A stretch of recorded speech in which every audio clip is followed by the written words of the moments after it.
Good morning, good morning, good morning. Hey everybody, how you doing? Schmitty with Talkin Schmidt. And look, every morning I wake up, I get a message from Timothy Donald McKenney, the homie down in San Mateo, just saying, is it up? Get it up. Is it up? Get it up. Well, guess what? It's fucking up, guys. Today, Greg Carroll. Let's go. Fuck are they, dude? I need my Talkin Schmidt, man. This is Greg Carroll, and you're about to dive into Talkin Schmidt. Hey, Talkin Schmidt. I'm already not watching. It's cool, like tonight is the night. Damn, this is like the coolest thing I'm ever gonna do. I wouldn't say it was fun. What do you mean, bro? Christian Fletcher's younger brother. Fuck the Dodgers. Big Dog's in. What do you think, Dolan? We on? Schmitty? Talkin Schmidt. Alpha macaroni. Most of these guys, their opinion don't matter. Talkin Schmidt, right? It's skateboarding. I remember that. Talkin Schmidt. What are Yuns doing? Holy shit. Skateboarding homies. No, Schmidt, you can't jump in. What is happening? Gregory. Wi-Fi check 1, Wi-Fi check 2. All right, guys, check this out. I made a studio in my house. First time ever, because I got Greg Carroll here with me. And today we're gonna dive into a lot of stuff. Me and Greg go way back, and basically there's a lot of people involved in helping me out, but Greg is definitely a major guy that did a lot for me. Me and Phil showed up to Think together, and then Greg let me learn how to contribute to his company with Keith and Fish. So we're gonna get into it. Greg, thank you. Yeah, bro. Thank you for having me. It's gonna be fun. Super fun, man. Stoked. It's an honor, man. I appreciate everything you've already done with this podcast, and it's fun to watch it and having McKenney chime in every once in a while. Shout out. Brings out a lot of good memories, man. So it's an honor to be with you, and thank you for this opportunity. Dude, one thing I wanted to ask you is I was Googling your name this morning, and there's another Greg Carroll. Yeah. Do you know about this? Skater Dater. Yeah. It's supposedly the first movie that ever was documenting skateboarding in 1965. Mm-hmm. His name is 2Gs, G-R-E-G-G. Yeah. But I was like, damn, I never. Yeah, what's R.I.P. to him, because a few years back, I guess he must have crossed over, and people were freaking out thinking it was me. Oh, serious? Yeah, and then I think he got inducted into the Hall of Fame, Skateboarding Hall of Fame, and people were like, congratulations, bro. I'm like, what the fuck? Like, I didn't get in this thing. And it turned out it was him, So yeah, there was a very light confusion. And I honestly didn't even know about the guy until a few years ago. When people started hitting me up like, oh my God, dude, are you still alive? Or, hey, dude, you're in the Hall of Fame? I was like, that's not me, man. Like, who is this guy? And I Googled him, and I was like, oh, rad, man. Yeah. 2 Gs, not 1. Very interesting. Yeah. So let's get into like the early days. I know you were born in Michigan and then came out to California. Mm-hmm. When did the 4 wheels on a board come into your life? Interesting question, dude, because I literally just found a poster for Skateboard, the movie. This was like before Skateboard Mazes. Yeah. 1977, so I was 6 years old. And I don't even know how I have that poster. Maybe somebody gave it to me. There was that, I was 6 years old, but my uncle used to make boards with his buddies and skate down Sloat in the city. So I was kind of, and I didn't really even know about that much, or I don't know how that got introduced, or maybe I was watching either Skateboard, the movie, or Skateboard Madness. And I remember seeing this guy skating the loop. I'm blanking, is Kent something? I can't remember. Sorry, Kent, dude. But somebody else, maybe Glenn Freeman, shot the photo of him. Mm-hmm. And I remember like that dude just like exploded in my head. I was like, oh my God, dude, this is what pulled me into skateboarding. Like I was like, wow, what are they doing? How are they doing this? I want to do this. And I kept telling my uncle like, you got to make me a board. You got to make me a board. And I don't know if my mom was like not having it, or my uncle was kind of a stoner dude and growed weed and drinking and shit. So he never really made me a board. But he came home one day with this yellow USA Marina banana board that I never got to ride.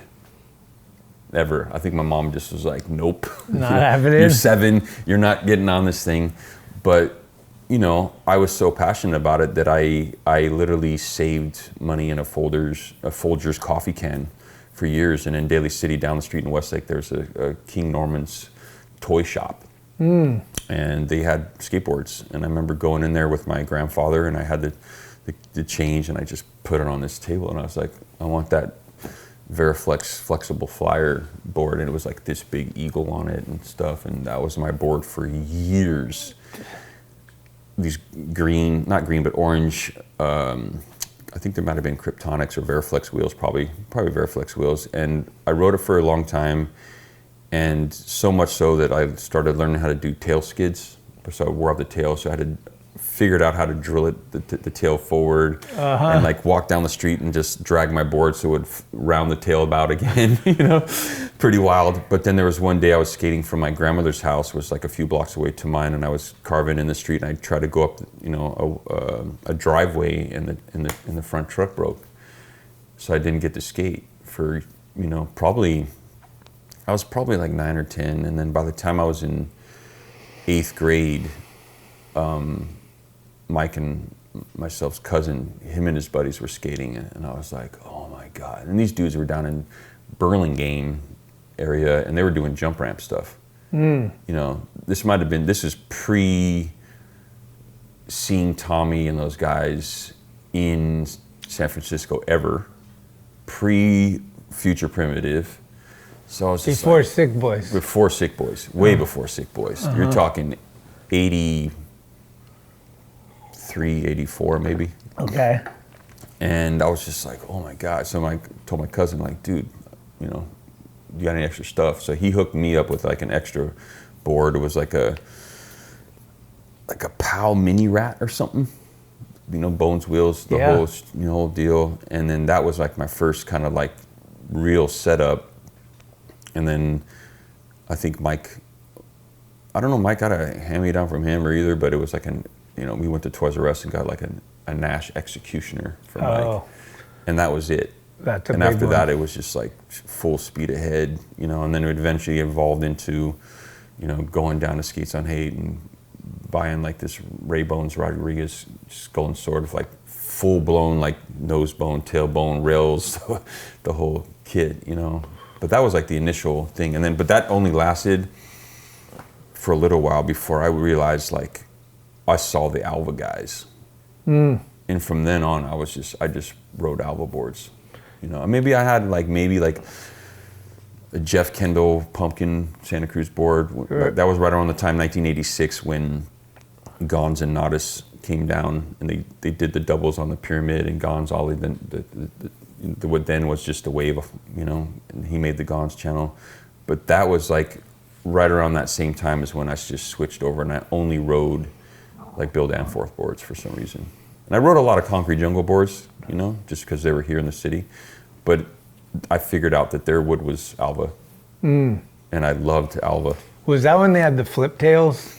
Yeah, it was dog-eared. We thought you could ollie higher because it felt like you could, because it would just pop. Yeah, they had tri-tails. Tri-tail, yeah. Yeah, it was a tri-tail, and then they had, after a while, there was like these little dog-eared kind of tails that would come up.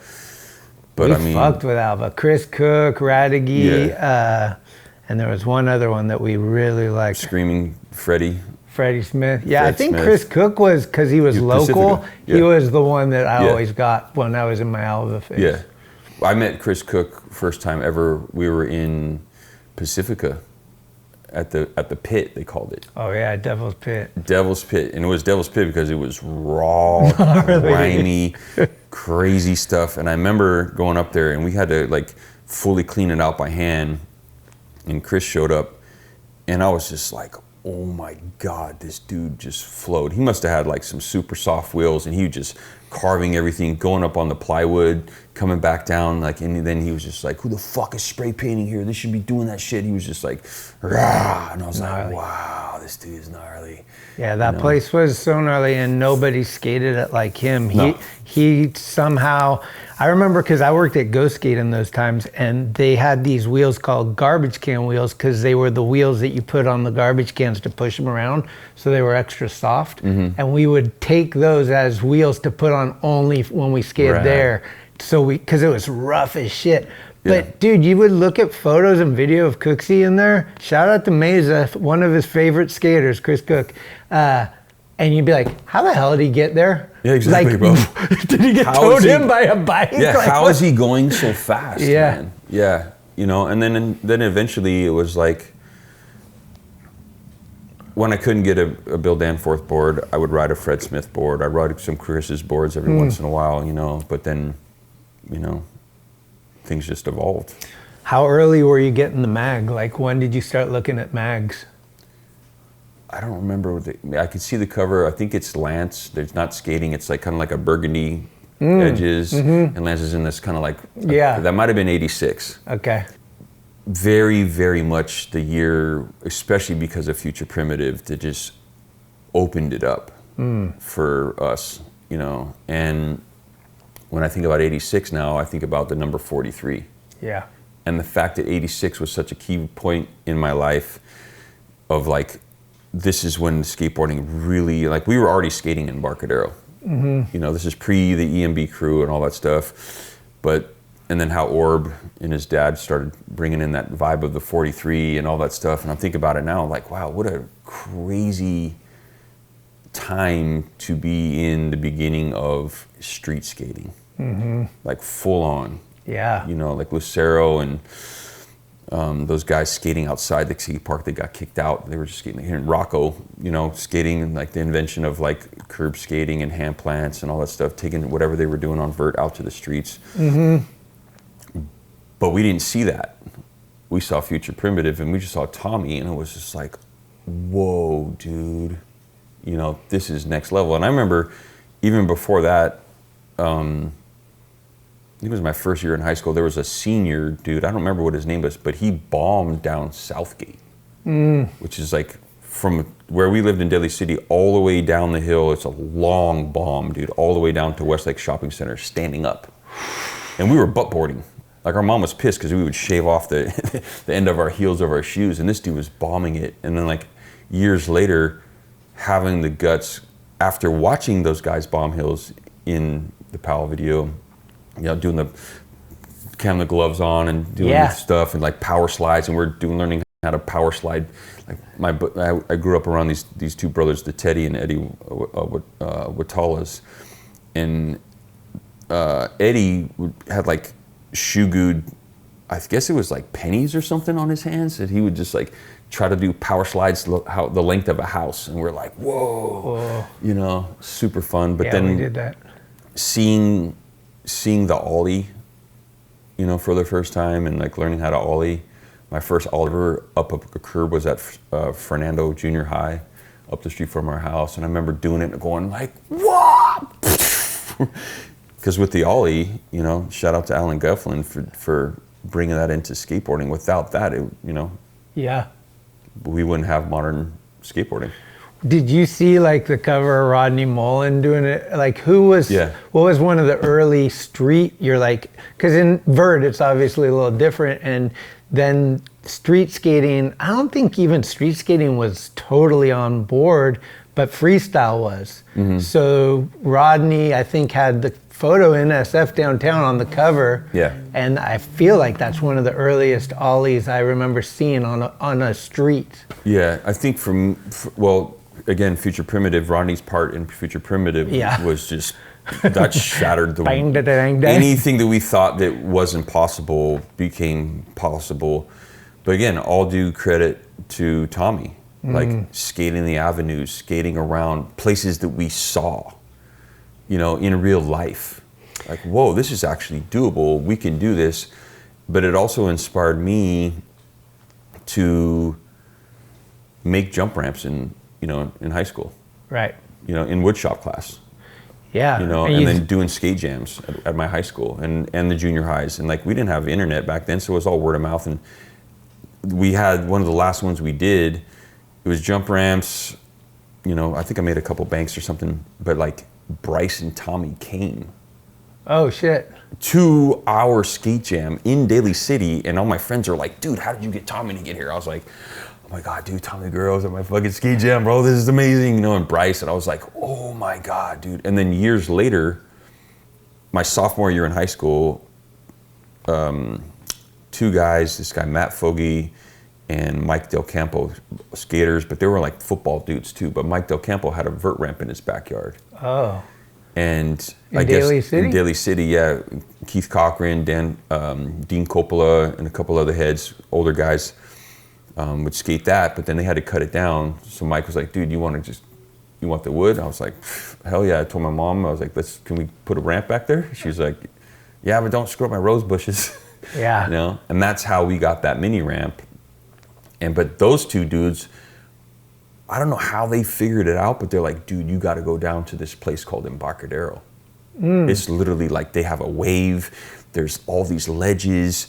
And in my mind, I was like trying to visualize what they were talking about. And I was like, dude, this is crazy. Like, I don't think how do you even get there? You know, like, oh, you got to take BART. And I was like, that might have been one of the first times I took BART without my parents. Oh, shit. Yeah, it was me, Mike, and my buddy Paul Gutierrez. Funny shot about this one. We get there, we're hanging out skating, and my friend Paul's like, dude, I think Mofo was just here and he shot a photo of you, bro.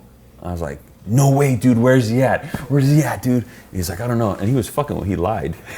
He was fucking with me just to joke around. But dude, I mean, because I was doing board slides on the ledge closest to the stage of the pyramid, which is now called the C block. Yeah. And the only reason why I was able to do it on there was because we had the photomat block, which is like an old photo developing center, small little kiosk thing in the middle of the Westlake Shopping Center. And they took it out, and there was a platform like, you know, this high, and that's where we learned to do a lot of tricks. Sick. Did you guys ever skate those library banks in South City? South City? Oh yeah, dude. Yeah, that was one of the most incredible places like to skate. Yeah, you're like, how is this place even what? Yeah, like how did this even come about? And I think that we found that place somehow because there's a guy a couple grades older than me, this guy Marcus, who there was one time me and Mike went through some shit. I think we ran away and we stayed with him, but he was like, we're just gonna stay out all night. And he took us down to, do you remember Purelator Banks? Yeah. Yeah, we're by Tanforan. Uh-huh. So we slept underneath. That's our slappy spot now. Oh, rad. These guys fixed all the curbs that go down. Wow. Like the banks are over here and there's the driveway here. It's like a little bit of a downhill and you can skate like a half pipe. Oh, I gotta go check it out. But so we slept underneath, not really, we don't even really sleep, but we slept underneath a semi trailer. Yeah, because it's like a loading dock. Yeah, and I think the next day somehow we got over to the Pyramid Banks. And that was just like you said, dude, how is this even here? It's insane. That was incredible, man. Super fun. And then years later, taking all the Think guys down there. Yeah. And seeing what those guys were doing. You know, watching Drehobel and Phil just like annihilate it. And McKenney I was like, whoa, dude, how can you... Yeah, this is next level. I got this crazy line of Tim there where he ollies up the curb and hits it as a hip. I was like watching it recently while I was doing all this archival stuff. I was like, I don't even remember this, but that's fucked because nobody hit that hip like that. They had to bounce over it. Yeah, and yeah, that place was sick. There was a bunch of shit like that where you were like kind of getting into street skating and seeing these like options for the first time of like, hey dude, remember that one spot that we've seen all the time? Yeah. Now that we know how to skate like this, we're gonna take it there. Yeah. You know, like you saw somebody do a handrail and you're like, dude, there's a 4-stair low one over here. Yeah. Let's go, let's check it out. Yeah, you know, and it changed the way I feel like, I don't know how it was before we started skating, but I don't think that people were like, maybe pool hunting, they were looking like that. But when street skating happened, that's when you started driving down streets, looking at things around way differently. Yeah, exactly. Like, that's a spot. That's a spot. Yeah. You know? Yeah. And that to this day, my wife's like, what are you looking at? I'm like, dude, there's a bank this up over there. And she's like, what the? Yeah, I was just talking to somebody else about this recently. It's like, we don't look at the world like everybody else. And I always said this quote. I was like, you know, you see a red curb and you're thinking $350 ticket.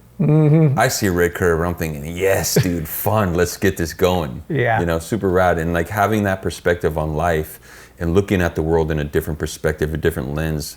I think besides like architects, I think skateboarders have that ability to take that vision of our way of we look about our environment in a different way to like every situation that we're in. How do I maneuver in this? Right. How do I adapt to this? How do I adjust who I am in this situation to fit into the situation, you know, or blend in so the cops don't chase me? Right. You know, what do I do with my board real quick? What do I do with my attitude real quick? And how do I shift? And skateboarding to me has always been this like really beautiful, artistic, psychological way to actually create. 100%. I Yeah. mean, there's so many aspects, right? You got the videographer, the photographer doing their creative. You got skaters that are doing their creative. Then you got skaters that are doing video and Yeah. photography and mixing all these things. And then the music aspect, we got to get into Ron Allen. Yeah, for sure. Because I know he was a huge influence for you guys. huge. But like Ron's the guy where it's like, he's making the music for his skating that's going, and you're like, what is this? Dude, that's Ron Allen. You're like, it makes it even sicker because you're just like, this is cool. What is this? You're like, dude, it's the dude that's skating. And you're like, yeah, perfect. Yeah, and you said something right about the music thing, because for me, all my friends, not all my friends, a lot of my friends from Daly City or San Francisco were at the very beginning of hip hop. So the Think video has a lot of my friends in there.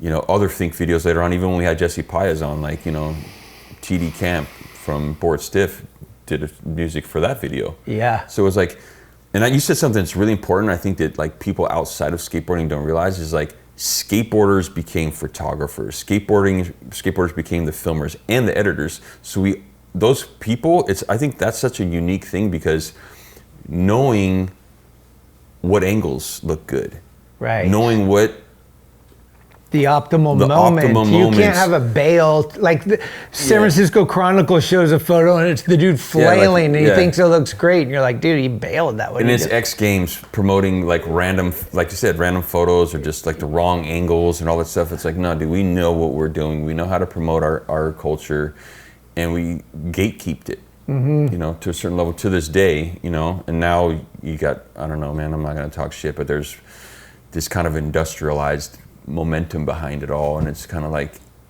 don't lose the soul, don't lose that grit, right? You know? And granted, you know, everything evolves and it's got to be polished, and you know, but I think like we were talking about it on the way up here, my brother and Jake Rosenberg and myself, about how, you know, we were just creating and making it happen, and there was no rules, and we were having fun, right? And now with this advent of like Instagram, even my brother was like, dude, we got to go back on the road, man.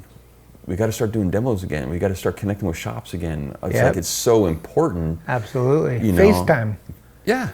And that's what this era of kids doesn't have. They're all screen, and you're like, dude, you don't know how important it is to come into a shop and have that shop guy look at you in the face, and you're like, you came to my shop? Yeah, exactly. And that means the world to these people to see you, you know, support. Fuck yeah, I'm going to buy a shirt, dude. Like, you know, and it's like, oh, we're forever. Exactly. Like, that's the brotherhood. It's the brotherhood, it's the community, it's the support system, it's the lifeline of like, this dude behind the counter has got so much of his own commitment to this culture to help it live, you know? And they do. There's a part of what's happened now, and people always talk to me about like the skateboarding culture and everything, and it's so blown out, you know, but there's still skate shops, and there's got to get to a point where the brands go back to fully supporting the skate shops and take that shit that you're selling online off.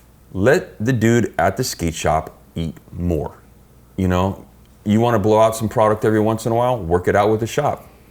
Don't put it on your own site. Like, let everybody feel that unity back again that we had in the 90s and the early 2000s. Let's get some unity going on where the brands are supporting the shops are supporting the brands. And then, you know, I saw the guys talking on another podcast about this. Like, there's got to be more gatekeeping. Like, you don't get to just go online and order 10 boards and put your buddy's name on it because your buddy's a ripper. Like, there's levels. Like, I realized it. Like, I knew what pro skateboarders were on Think Skateboards level and paying attention to the industry. But then when I was a general manager at Girl, one day I was in the warehouse and I would realize, like, as I was working with this guy, Brian Matee, about production. And I was like, we need to ramp up production, dude. We're gonna order, these guys have 4 or 5 models each. We're gonna do 1,500 of each model and we're gonna have it on rotation. And I saw how fast things were going. And I was like, okay, Mike, Rick, Guy, Rudy, all these dudes were selling so many fucking boards every month. I'm like, this is a real skateboarder. This is what it takes to be a real pro. They put out video parts. They're supporting the teams they ride for. They're not some corny bullshit. They're not just some random dude who gets his name on his board because his buddy thinks it's fucking cool, and to see how they did it in their model compared to, and what we did at Think, and even Rocco did it at his, and that's, people brought that up to me, like, well, dude, you were one of the first guys that was like rogue and you guys started your own brand. So what's wrong with these other guys doing their own brands? I'm like, the difference between what we did in the 90s and what the kids are doing now is we personally had so much invested already, and I'm not talking just financially, but what we did for the culture, and then now, and bringing people up, and the amount of money that we all spent. Like, people always talk about, like, oh, Greg, Carroll and Mickey Ray's, dude, don't quit their teams, they're fucking gnarly, da-da-da-da-da. It came up, and I've talked to Diego Bucherri about this. I'm like, dude, you quit right after we spent hundreds of thousands of dollars to build you. Yeah.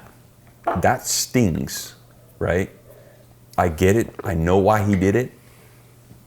But from a company owner standpoint, like, and I talked to at this point I've consulted with a lot of these guys about how it is when you spend so much money to build somebody up and they just jump over to the other side. Yeah. It stings, man, and you don't get to recover from that fairly quickly, emotionally, but also financially. And then you get a bitter taste in your mouth of like, dude, do I really want to spend all this money to fucking help this dude, or is he gonna jump ship, And then now you got people who are just, I'm gonna quit my board sponsor, I'm gonna start my own brand.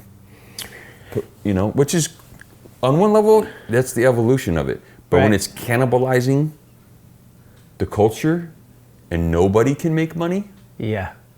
I mean, the fact that pro skateboarders have 2 or 3 jobs now, even in the 90s, they didn't do that.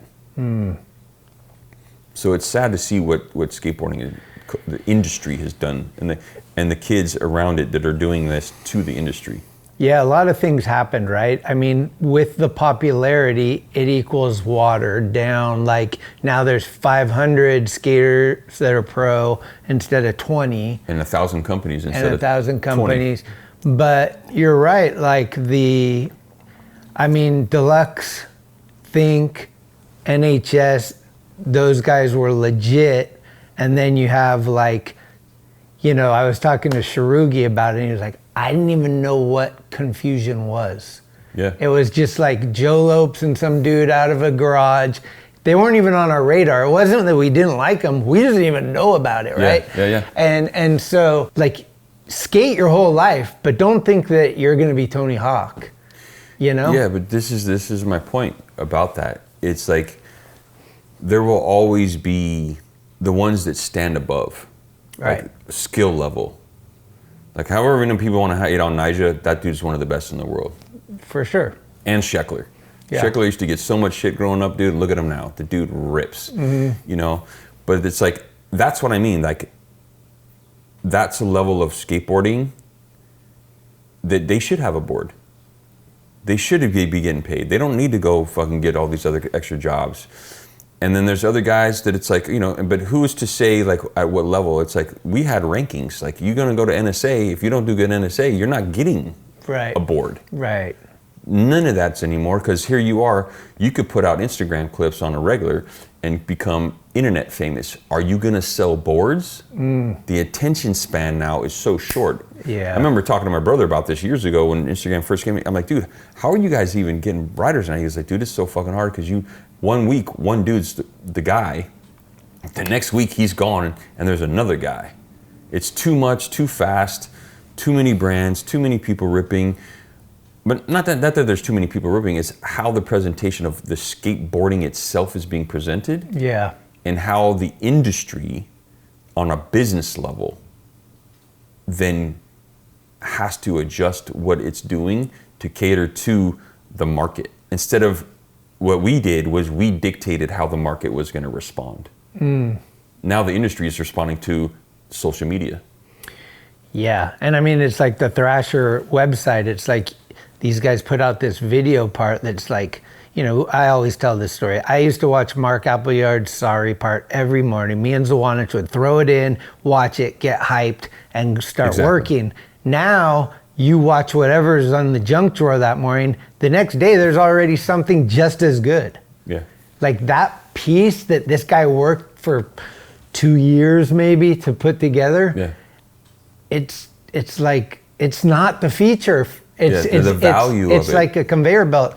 And you're like, oh, and I think that's what we're trying to do at Thrasher right now is kind of like, dude, let these things breathe a little. Like, dude, this is a fucking really good thing and it shouldn't just be shuffled through. Exactly, that's my point. It's like the industry got caught up in allowing Instagram to dictate how they were going to respond and market themselves and create the culture instead of the industry saying, you know what, we're not going to do this. You know, we had a conversation about this on the way up here because it was like, yeah, but you can't tell a writer like, hey, don't put out this footage right now. We're going to do a video. I'm like, yeah, you can, but it's the same thing we dealt with in the 90s when shoe companies came out. It's like, here we are filming a Think video and Dan and Phil dump some of their almost amazing stuff over to America to get that done. And then a lot of guys would on DC and all these other shit. Everybody had all these multiple sponsors now that you had to film these video parts. So the fragmentation started there.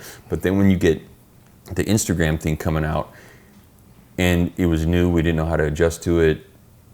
And then the writers were like, oh shit, I could just drop shit all the time. And then now it's about me. Yeah. The ego came in. This is about me. This is about me ripping.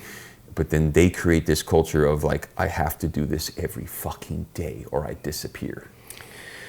Well, that's the thing, like Clyde and I talked about, and Clyde was like super adamant about this is the problem with modern skaters is they don't have an identity. And like Nodis had the cat, right? Gon's had his thing. Clyde's got his little guy. Yeah. Like these are all me iconics. That no matter what brand I go to, I bring this with me and that's who I am. Yeah. So like, I'm not like, we talk about this all the time. You're not Schmitty from Thrasher, you're Schmitty. Exactly. And wherever you go, you're Schmitty. Yeah. And it's the same thing with these skaters. Like you need to market yourself in a way where it's like, whether you move on, you still got what you've built. Yes. You don't want to start all over like, yeah. Here I am now. Yeah. You know? Yeah, I'm glad you brought that up because in 2000, maybe it was 4. No, yeah, 2004, 2005. Remember when the original Baker video came out? Yeah. I watched that and I was like, fuck yeah, dude. Hardcore punk skateboarding is back. It's not the whole polish, all due respect to Mike and those guys at Girl, that whole vibe. It was like those dudes just came in, boom, the hammers. And you said something about the icons, like the fact that Jim Greco made the hammer his icon. Exactly. You know? It's like there's an identity. It's Tommy with the sword. Yeah. You know, it's these other dudes with different icons. You know, it's Mike with the macaroni and cheese kind of thing. It's like there's a part of you that gets to be marketed in a way that saves your identity as a person and who you are.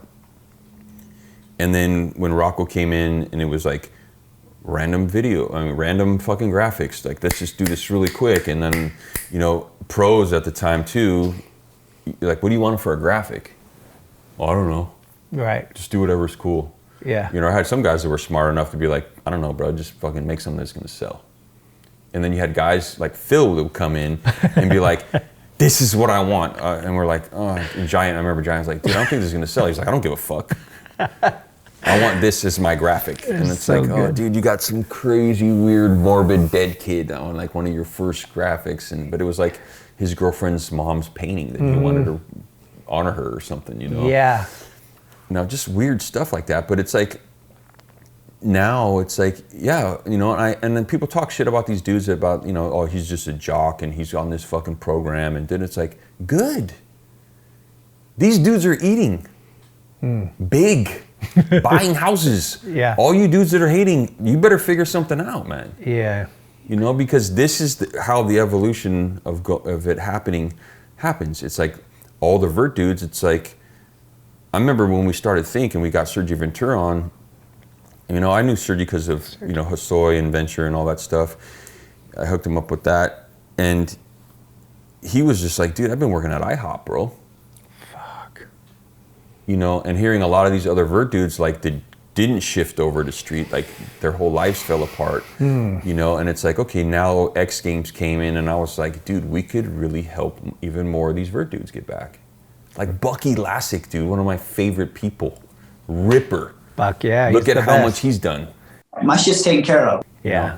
You know, even, you know, Danny, Colin, Some of these guys, Alfonso Rawls, like even Lance Mountain seems like he got better with age somehow. Yeah. You're like, dude, this guy's like 45 putting together a full part that's amazing. Yeah. You know? Yeah. When we were kids, I don't know how you guys felt, but like, I feel like the next generation was like, dude, 25, you're still skating? That's crazy. Well, dude, this is, you said something really important, man. There was a window of time, mid 90s, when, or maybe it was, 93 and 94, when most pros were like, oh my God, dude, am I going to retire at 23? 24, you know, like you're lucky if you were 25. And I was like, I remember Fausto and those guys like, you got to get more younger kids and and they made me fire Wade Spire because we were putting Colt Cannon on or some shit. And I was like, fucking, what is wrong with you people? Like, Drehobel is one of the best skateboarders in the world. He's like on Gonz's level at this point, in my opinion, like how versatile he was. Like, what are you guys doing, man? And that really like fucked me up because I remember sitting in a restaurant and talking to Wade and he was like, what? The fuck are you saying, dude? I'm like, dude, you're one of my best friends, bro. I can't even believe I have to do this, dude. This is so fucking retarded. And now, my brother's 50. Damn. Ripping still. Fuck. You know, Cab, still ripping. Yeah. TA, 65 or something, Dude. Still going. Yeah, Ron Allen's 60 something. Yeah, Ron Allen's 60 something. And it's like, there's not a lot of longevity because of what the industry has allowed to happen. You know? Or we're gonna let anybody, these board shop guys, everybody's gotta eat, I get it, but you're allowing anybody to make a board. No minimums, or maybe a 20 or 30, 40 board minimum. You're blowing shit out. There's too many fucking brands. Again, it's the nature of the beast. Okay, cool, but where does it go from here? I mean, everything from what I keep hearing is everything goes in cycles, that skateboarding's always died, It's 10-year come cycles. back. It's 10-year And cycles. so like when it dies, that's when everyone regroups and thinks, how are we gonna do this better for us this next round or whatever? It's gnarly right now. I mean, with Instagram, YouTube, video cameras on your phone, there's access for people to do everything. Yeah, now you can edit your video part on your phone. Exactly. Yeah, you know, but there's got to be a weeding out. Like dad cam is gone, it's me cam. Yeah. Set up your fucking tripod and film the part. Yeah. But the thing is, what I realized, you know, it's like, when the 10-year cycles, this time, and it's based off of the economy of the world right now, you know, it's gonna weed out the people that don't have the money to survive. For sure. And it's gonna weed out bigger brands. It's already happening. People are struggling. People are closing down their warehouses. People are shrinking down, going from 30 employees to 10, you know, all that stuff. It's like, but that's what skateboarders do. We adapt. And if you're really core and you're really into it, you'll make it happen. And now, another first impression from Timothy Donald McKenney.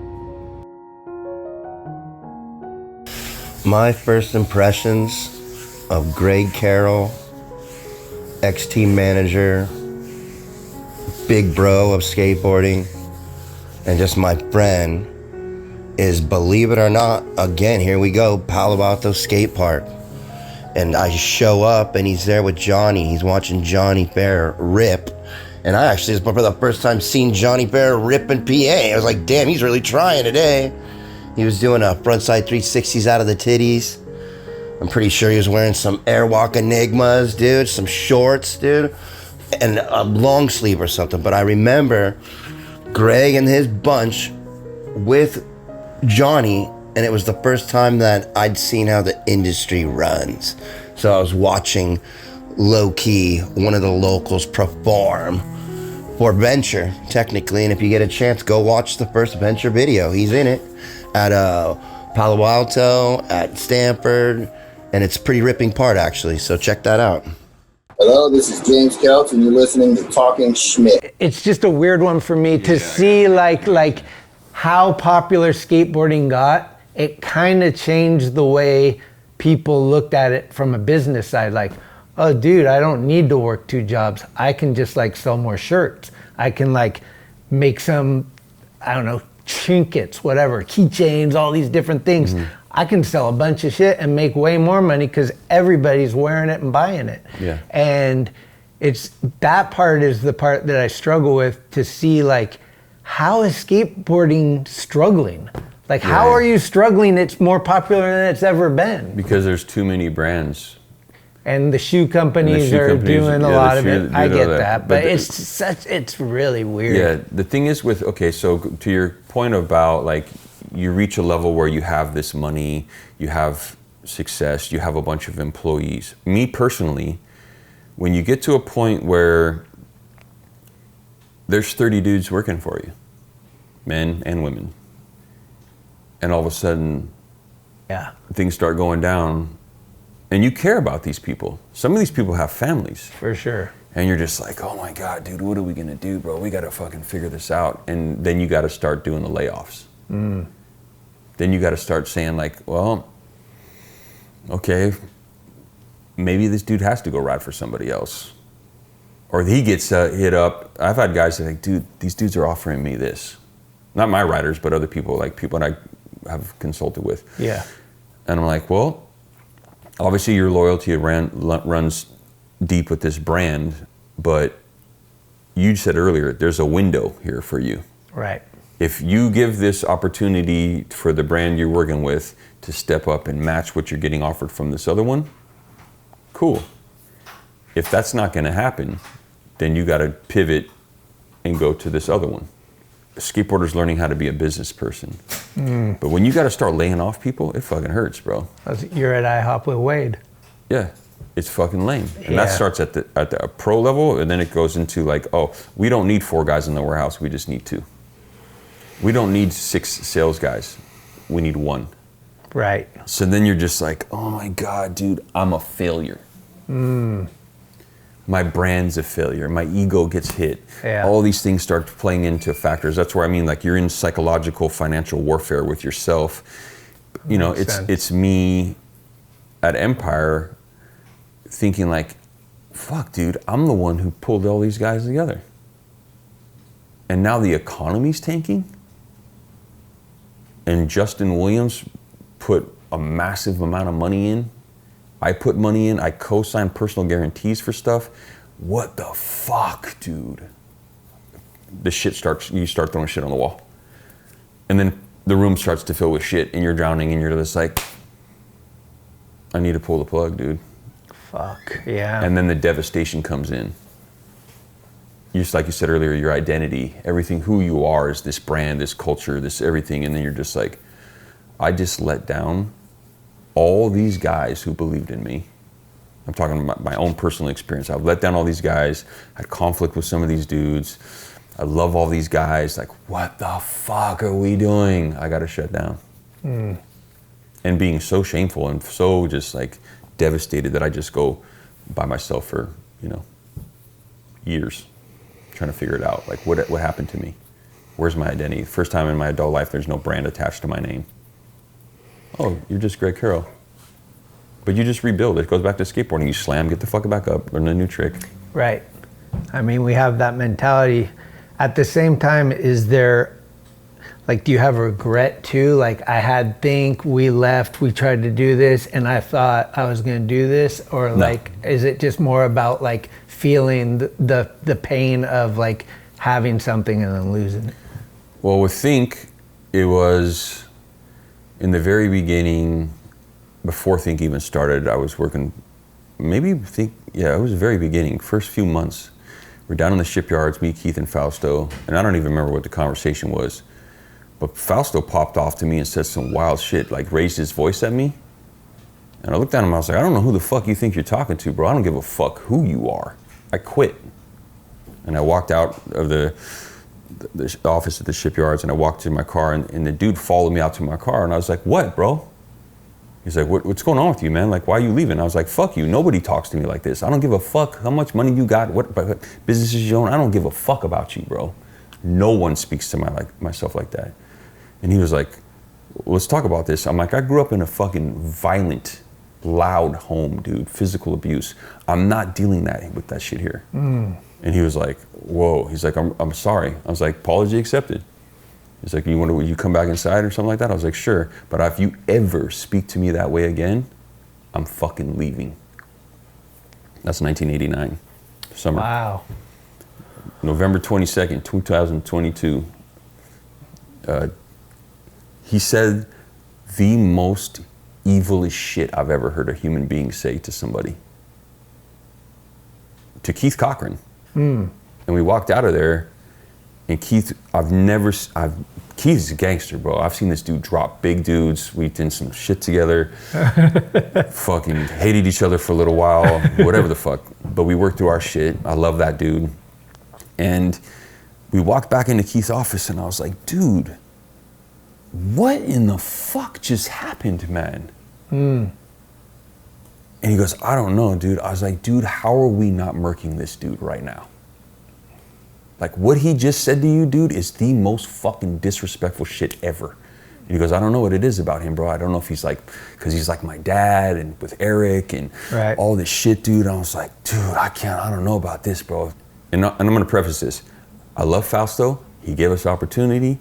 He fucking helped me through some shit in my life. But at the time, I think that he started losing his mind a little bit. Him and Eric were going at it. Shit was going weird, and he said some wild shit to Keith, and he came over and started fucking popping off to both me and Keith while we're in Keith's office. He goes, you think you run this by yourself? Then fucking do it. Fuck you. I was like, I've been doing this since I was 18. Fuck you. I quit. Damn. And he slams the fucking door, and Keith's like, dude, what the fuck? I'm like, bye. And I walked to my office. I packed up a little bit of my shit. I told Brian Coons in the warehouse, I said, dude, can you grab the rest of my shit out of here and deliver it to my house? I'm fucking done. And Wade Spires in the warehouse. No. Riding for Black Label. Oh, shit. And I'm about to take Wade to the airport because he's still one of my best friends. Oh. Because I still have loyalty to the dude who helped us fucking get this shit going. Right. And we're riding to the fucking airport, and Wade's like, dude, what the fuck just happened? He's like, did you just quit? I was like, yeah, bro. The next morning I woke up with fucking, you can relate, dude, anxiety, like a fucking elephant's on my chest. And I'm like, oh my God, dude, what the fuck am I going to do? This is my fucking dream, dude. It just turned into a nightmare. And I was like, my buddy's like, I don't know if you know who Gerard Secretario is, one of the Hawaiians. Oh, yeah. Yeah, so he hits me up, and I was like, bro, right? He's like, I'm like, let's hang out, bro. Like, he was just funny. He worked at Think for a little while. I hired him over there. Yeah. And he worked for me at Girl too. But I had him take me down to this place, and at the time I got both my arms were just freshly, tatted out, and I was like, I was waxing my arms and fucking, I was like, yeah, bro, whatever, fucking pain. Like, let's get through this. And I went home, and Gerard was like, what are you gonna do, bro? I was like, fuck, dude, I'm gonna call Brian, my travel agent, dude, and book me some flights. Called up Brian, he's like, dude, you going on tour again? I was like, nah, this is solo, bro, I just quit. He's like, congratulations, dude, that's just fucking awesome. He said, where are you going? And I went to Costa Rica, went to Australia, And then when I was in Australia, that's when my brother hit me up. He was like, what are you doing, bro? I was like, dude, I'm just hanging out, kind of wilding out here. And he's like, well, you know, what do you do for work? I was like, fuck, I have no clue, man. He's like, well, maybe you could work for us. And I was like, what do you mean? He's like, I don't know, you're like a gnarly like CEO kind of dude, but like maybe you could do something over here, you know, Mike. I was like, all right, fucking, that sounds amazing, bro. Because I literally had no clue. You know, and I went in and I spoke with Rick a little bit, and then me and Megan, I don't remember if Rick was in the office, but me and Megan just started chatting, and I was kind of interviewing her, and she was interviewing me, and I was like, I would love to be here, you know? She's like, well, let's have you be our general manager. But I had to figure out how to be a general manager for girl. Yeah. In that super calm, mellow kind of vibe. And I think you kind of know where I'm going with this, because Think and High Speed was fucking Fausto yelling at us. Yeah. And a lot of disrespect and a lot of just barging in your office and all this wild shit. So I remember Jake Phelps, actually, one of the only good things Jake Phelps said to me before I left, this is years before, he said, when you go somewhere else, don't do everything all at once like Greg Carroll does. Don't go full bore, give him a little bit and see what happens. But I'm like, this is my brother's company. I'm going here and I'm gonna fucking shine, dude. I need to prove that I know what the fuck I'm doing. Yeah. But the first day, I'm go to get in my truck to drive from Hollywood to Torrance, and I'm fucking having an anxiety attack. I'm like, oh my God, dude, do I even know what the fuck I'm doing? Am I smart? I'm a special ed kid. Like maybe Fausto's right, I'm not fucking, I'm you know, whatever. And I'm like, took a breath and I heard like this spirit voice, because it's the same thing, man, it's just different faces. So I went in and Steve Douglas, might have been the first week or something, he came and visited me. I've known him since I was a kid. Okay.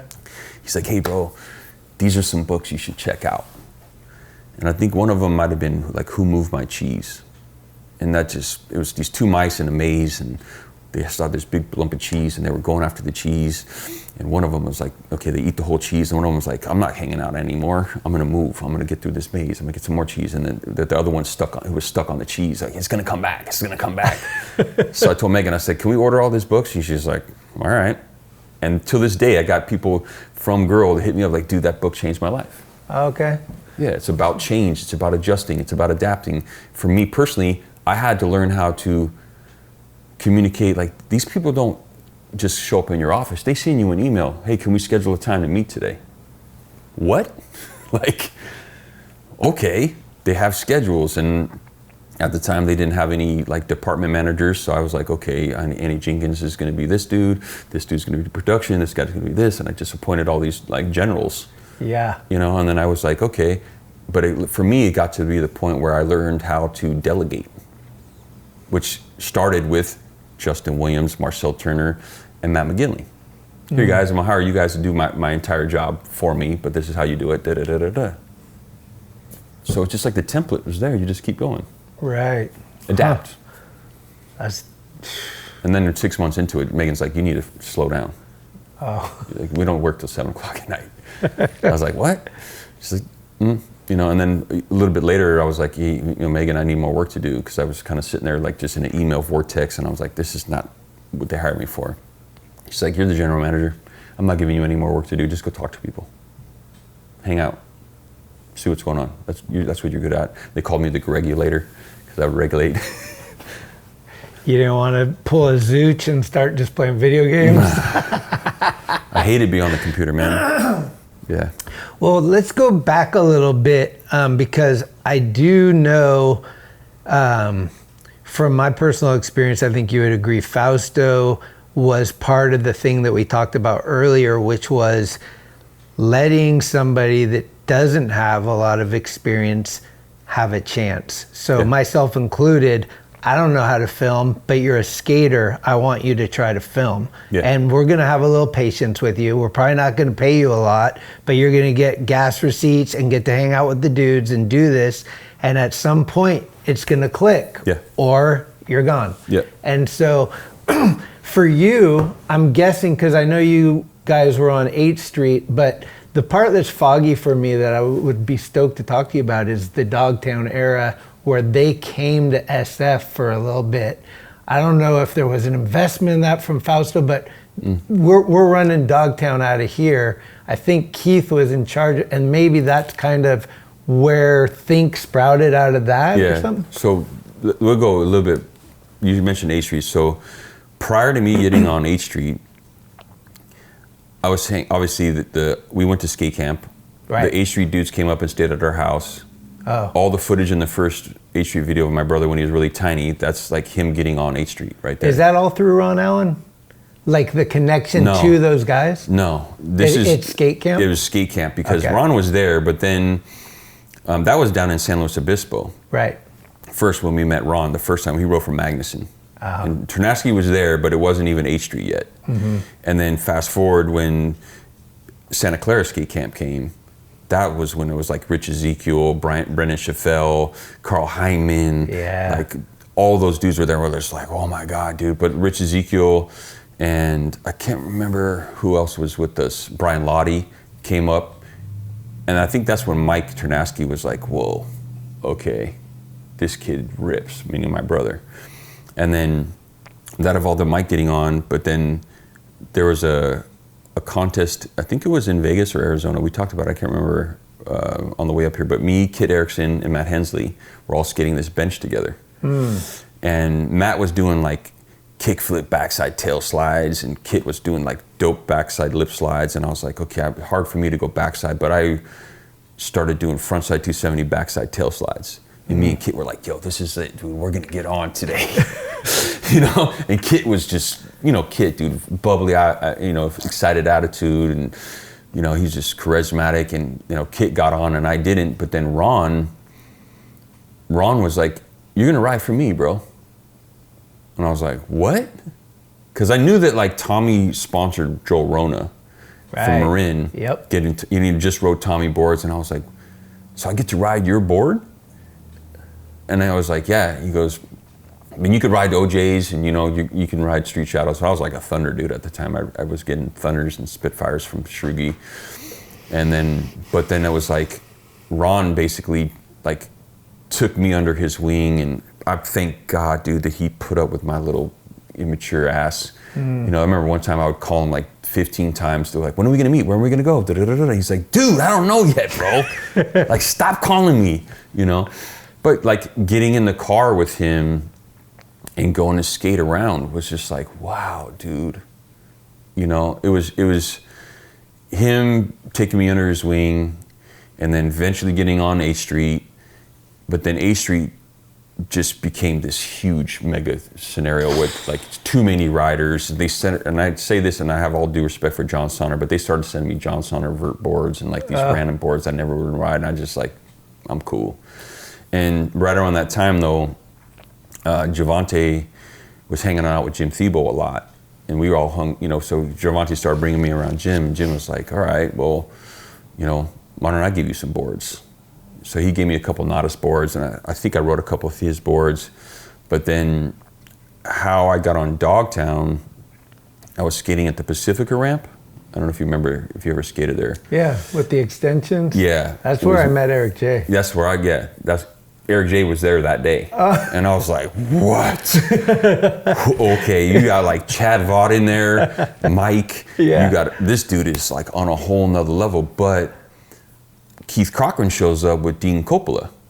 And I know Dean Coppola through Daly City because he lived on 87th, and on 87th they had these jump ramps. Like there was like, not jump ramps, but like driveways, but they were like little kickers. So we would skate there all the time, and he was also friends with Mike Del Campo and Matt Fogey, who I mentioned earlier.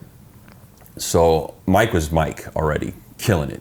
And I was skating the way I was skating, and then if it wasn't for Dean Coppola saying to Keith, like, dude, we should hook Greg up, bro. Let's get him on Dogtown, right? And to give you a preface into how Dogtown even got up here, it's my understanding that, you know, Jim was going through stuff down there, was kind of sketchy, he was having a hard time. And when, I guess he probably approached, I think Fausto approached him, or maybe he approached Fausto to get some help. And when they brought it up, Keith actually invested into Dogtown.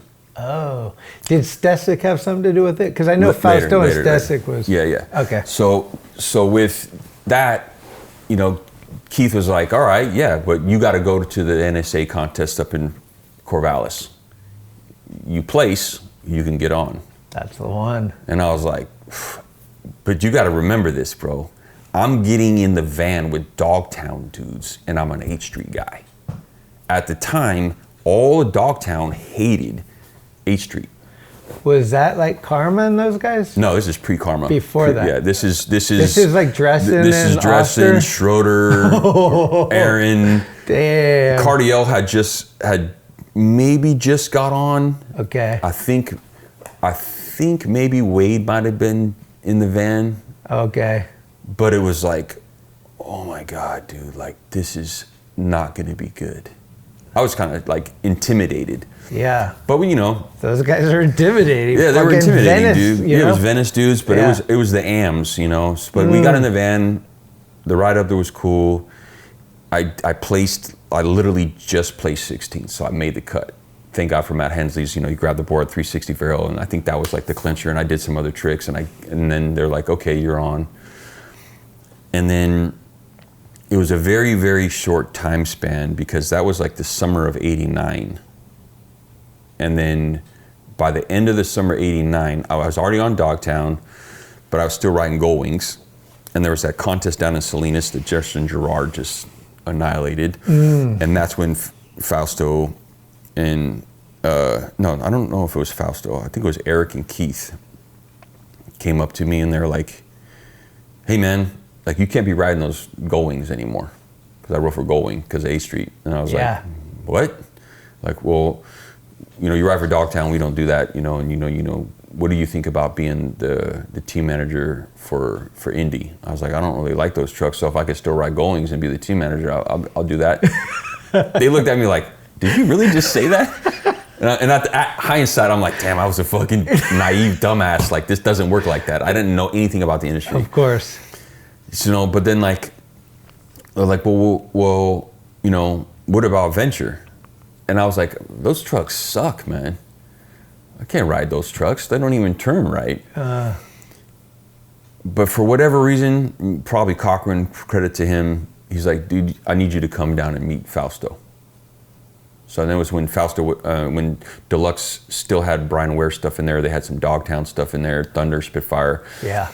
And I walk in this office and here's this fucking dude with a mustache. And I was like, this dude's some kind of like a smuggler, like weird shit. Like, what are we doing here? But then he was just like, okay, these guys are telling me about you and blah, blah, blah, blah. And I was like, all right, you know, and he's like, I want you to be the Venture guy. And I was like, but I can't do those trucks, man. And then granted, I don't know who Fausto is. I don't know if what his whole position is here. I'm fucking super naive, bro. Yeah. I don't know he's indie. I don't know he's high speed, thrasher, none of that shit. Okay. But he's like, look. That's probably to your advantage. Yeah, I'm 18. Less intimidated. Yeah, I didn't know. I'm not even tripping. And I was like, I'm 18 years old. And I was like, well, can we change the truck? He's like, yeah, you can design the truck. I was like, can we make magnesiums? Because Gullwing's making magnesiums. He's like, you're gonna talk to Swenson. We can change everything. Right. You know. And I was like, how much am I gonna get paid? And at the time, I just found an Irmaco receipt, dude. $320 a week or some shit. But it was more than I was making at this print shop that I was cleaning screens at. So I was like, hell yeah, bro. Yeah. So I get the job and I walk outside and I think it's Solomon and Jason and maybe Sean Mandoli. And I'm like, you guys want to ride for Venture? And hook the homies up right there. And Your first day, you got 3 riders. Yeah, and then it was like Greg Hunt got on, and then me and him have a tribute connection because we're both from Ann Arbor, Michigan. Oh, that's right.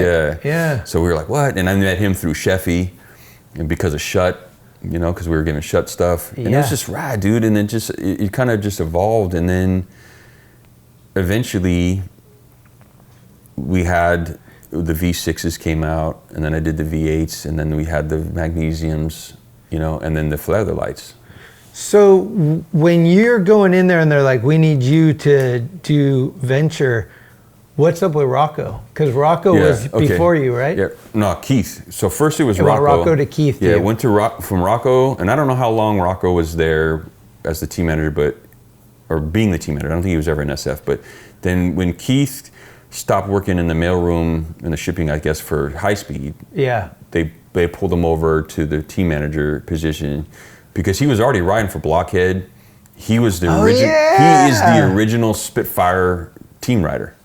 First ad for Spitfire with a team rider, him doing that carve in that pool in Pacifica, I think it was. Keith. Wow. Yeah.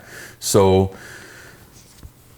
and I think the name Spitfire came from Kevin Ansell, maybe. I could be wrong. That sounds like the spiral logo, even he drew the flame, but that was, I think James Ansell Kelch. had a lot to do with James it. Kelch helped with that logo. But anyway, yeah, so Keith, because he was the Dogtown guy and I was riding for Dogtown, and I guess, I don't know, man, I don't know if it was Keith's decision or Fausto's decision, and I always say I probably got this because of my brother, because they all thought that, okay, and I was tapped into the younger dudes. Right. They're like, okay, this dude knows what's up. Let's get him in here. Is this before EMB or during EMB? This is during. Okay. Yeah, this is 1990. Like I said, we started skating EMB in like 86. Yep. So 86, 87, 89, boom. It's like that time span of being on Dogtown and having Venture, Dogtown, boom. It was like, holy shit, dude. Then it was like, okay, then here comes Think. So much shit happened in such a small window. Small window, dude. Like, what year was it about that you started doing Venture? Summer of 89. 89, and then Think is like... beginning of 1990. End of 89. End of 89, we were talking about starting a brand like called Move.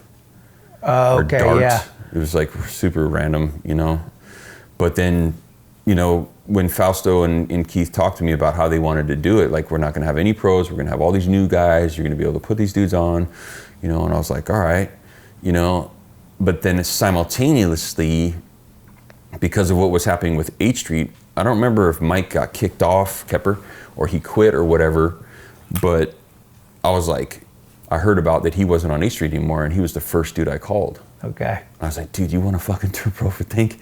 He was like, fuck yeah. I don't remember the exact conversation, but it's like, me and him been kind of going back and forth on messaging lately, and he sent me a bunch of photos of him like riding a test model of his, and him and Derek Rinaldi, another East Coast dude, on the first very East Coast trip, they like made a makeshift Think sticker and put a big Venture sticker on the back of their, white van, and they were like cruising around on the East Coast, and it was like, that just blossomed it, That's so sick. And one of the things that I think a lot of people don't know about Think is at a certain point, I don't remember the timeline, maybe you do, is when Mark Oblo approached us about doing a wheel company.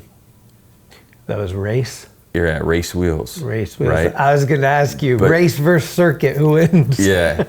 Well, so and Oblo, really credit to this dude, how he pulled people and was like, if we're going to do this, we're going to do this with my guys. He had his guys. Right. That's how Eric Ricks came in. That's how Mike Santa Rosa came in. Okay. And then Race really, it's one of those things like, okay, yeah, you want to do a brand? And this is the way this camp works. Yeah, we'll do a brand for you. We're not signing any fucking paperwork. You're going to get a paycheck, but we're going to promote your shit. Yeah. Same thing with Danny and Bill Weiss when they wanted to do Circuit Wheels, Right. I don't think there was any paperwork, but it was like, yeah, dude, we'll do a fucking wheel company for you guys. Putting out the fire. Yeah. Yeah, all out of Point Tech, Yeah. And again, that's like the ability to have a truck manufacturing, a wheel manufacturing, which also did the bushings for Super Cush. And then, eventually we tried to do a board shop, manufacturing over in the shipyards with the other dude, Tony. One of the guys from Boston with Jake Phelps. But that didn't, it was too moist down there. The humidity was fucked up, didn't really work out. Mm-hmm. But the very first original Think tour was me on Think, just coming off of Dogtown, Wade Spire and JJ Rogers. Whoa. I'm 19. Oh shit. And JJ's 21. Yes. So he had to rent the car. Oh my God. You know, and that was like, he had to be the one to check us into the hotel rooms. You know, it was wild, man. And I was riding a Nicky Guerrero board. Dude, JJ and pen. Wade, Yeah. those two dudes, forever respect, because we used to skate the San Jose warehouse, and you would, I probably told this story a million times, but we would pull up in the parking lot and it's at a warehouse. So you got like a door open, but you can't see what's in there. You just hear the loudest tail smack you've ever heard. You're like, it's either JJ or Wade, and it's usually both of them. And you just, dude, those guys, their trick was to make it as loud as you could. Yeah, man. I fucking love those dudes skating. But let me take a quick break. I want to check the cameras and then take a piss, and we'll be right back. Blood Wizard. Blood Wizard. Blood Wizard. Blood Wizard!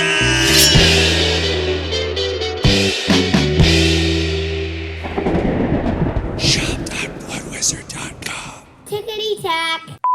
Hey, it's Corey at Blue Plate, 3218 Mission Street. Come see us. Meatloaf, fried chicken, deviled eggs, Dollar Olympia beers. We're here every day of the week. We got a garden and we got smiles on our faces. Come let us make you happy.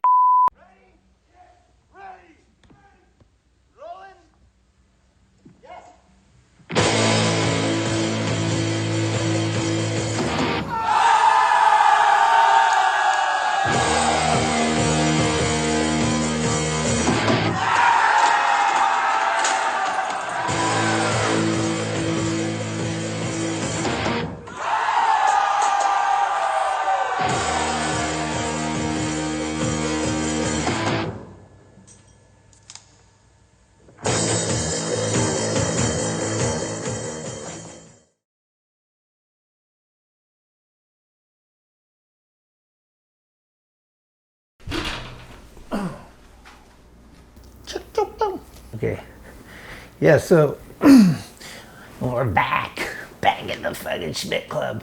I got this thing. So I did this thing for Phil, made this video. It came out, premiered it, and it should be hitting the web. If it hasn't already, it should be out there any second.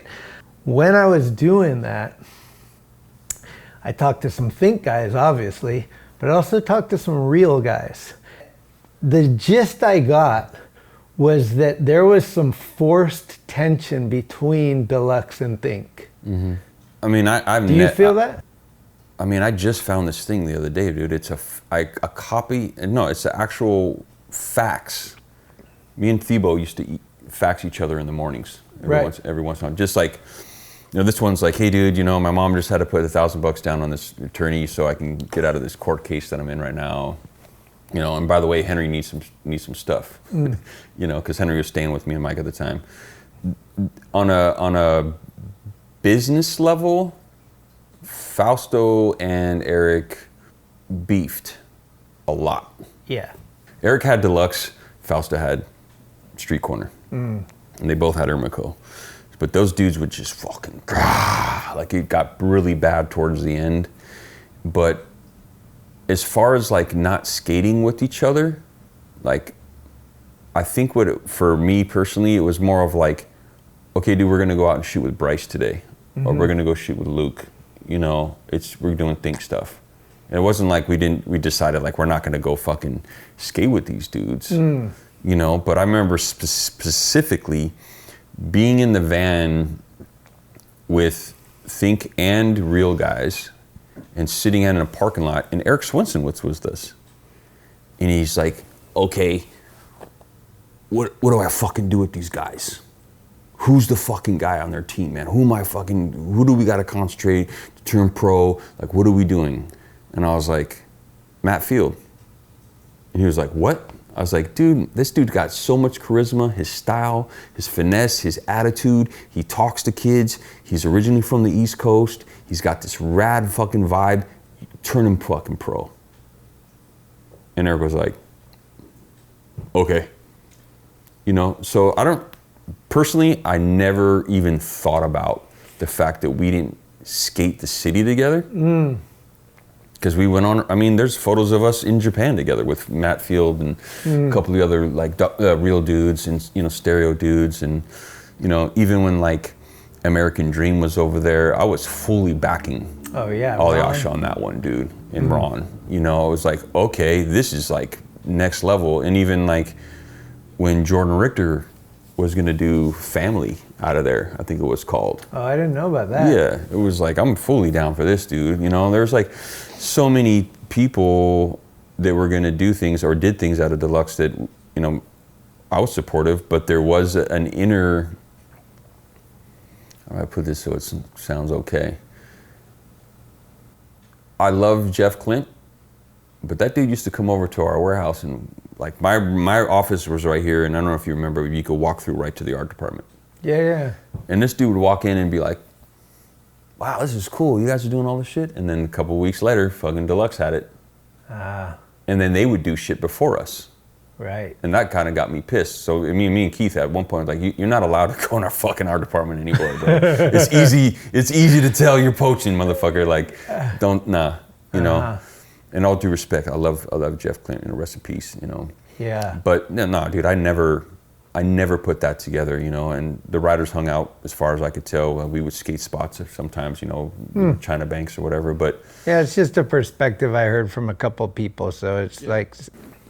Yeah, I mean, again, like we went on tours together. We were in Europe together. We went to South America with some of the real dudes. Yeah, talk about the Ecuador trip. Do you remember much of that? Because yeah. that's such a randomest crew ever. You look at the photo, and you're like, it's like Jake's guys, your guys. I think Jesse Pius maybe. Jesse Pius was there. Yeah. There's was Mike there? Yeah. Yeah, like it's just like the most eclectic crew at a fucking full pipe in Ecuador. Yeah. No, I mean it was beyond Ecuador. It was Peru, Ecuador, and Venezuela. And it's funny because they had Hell Ride, and I think Smythe might have made this up. It was Hell Ride. Oh. They had the Hell Ride dudes. They're all gnarly, Archimedes and Jake and a couple of those other dudes, and Mickey Ray's, and then they had me with my whole crew. And it was rad because it was like that. I think that right there opened up the door for later on when like a lot of the girl tours were mixed with like Anti-Hero. There was never like this weird, like we're not going to support each other. It was like this rad, combination of the teams. But that trip was crazy, bro, because it was like, I don't think we had an agenda. Was that the one where Hewitt got the cover? Yeah. Okay. Yeah, that's another one that was with us, dude. Yeah. I love that dude skating. And He's he's a good person, man. Yeah, he's the best. And that's the thing. It's like Cardio. Everybody there obviously had their own style, their own agendas. The Hell Ride guys, by the time we got to Venezuela, like some of those dudes already went home. They couldn't handle it, burnt themselves out with the partying or whatever it was. Sure. But like being... and Solomon Ga was with us, dude. And I remember, I think it was Solomon or maybe it was Lance Dawes, was like, fuck, dude, we're in Peru, bro. We're going to go to Machu Picchu. And at the time, Solomon's reading this book, like the Celestine Prophecy. And I didn't know that it was about like energy and Machu Picchu stuff in there or something. I was like, so you got to check this out, bro. I was like, I don't know. I don't read books right now. Like, whatever. Like, what? But anyway, like, because Lance sparked it, dude, like a bunch of us went to Machu Picchu. Sick. And I just found photos of us hanging out, like Jesse Pius doing a backflip off this wall, hella high at Machu Picchu. But, like, we go to a skate park in Peru, I think it was, or maybe it was Ecuador, where we didn't know where we were going to stay. And some random kid, maybe it wasn't random, I don't know, but this dude shows up and he's like, oh yeah, you could probably stay at this house. And I thought it was his parents' house. And like, I don't know if his mom or somebody's mom owned like a shuttle bus company. So they picked all of us up and drove us to this dude's like estate. Like, bro, this dude had like crazy multi-million-dollar sculptures and photographs and paintings like all over this. I was like, what the fuck? A pool? Like, oh, we can fill it up for you guys. And we're like, no, it's like a square pool with, not going to skate or whatever. But it was just like so much fun. Like no holds barred, do whatever we want, stay out. Like dudes are doing crazy shit. But the skateboarding level. Like you said, Peter, he would get that cover, the stuff that, we were all hanging out, having a good time. I always remember this chick in Ecuador, like, ¿Dónde es Mickey? Where's Mickey? Like, oh, Mickey. Mickey was the ladies' man back then. This dude, like, wow, bro. Yeah. But yeah, it was fun, man. Sick. And the thing is, though, we're on that trip. Like I said, some of the Hell Ride dudes bailed out pretty early or midway, but we were all stuck together. And on the way home,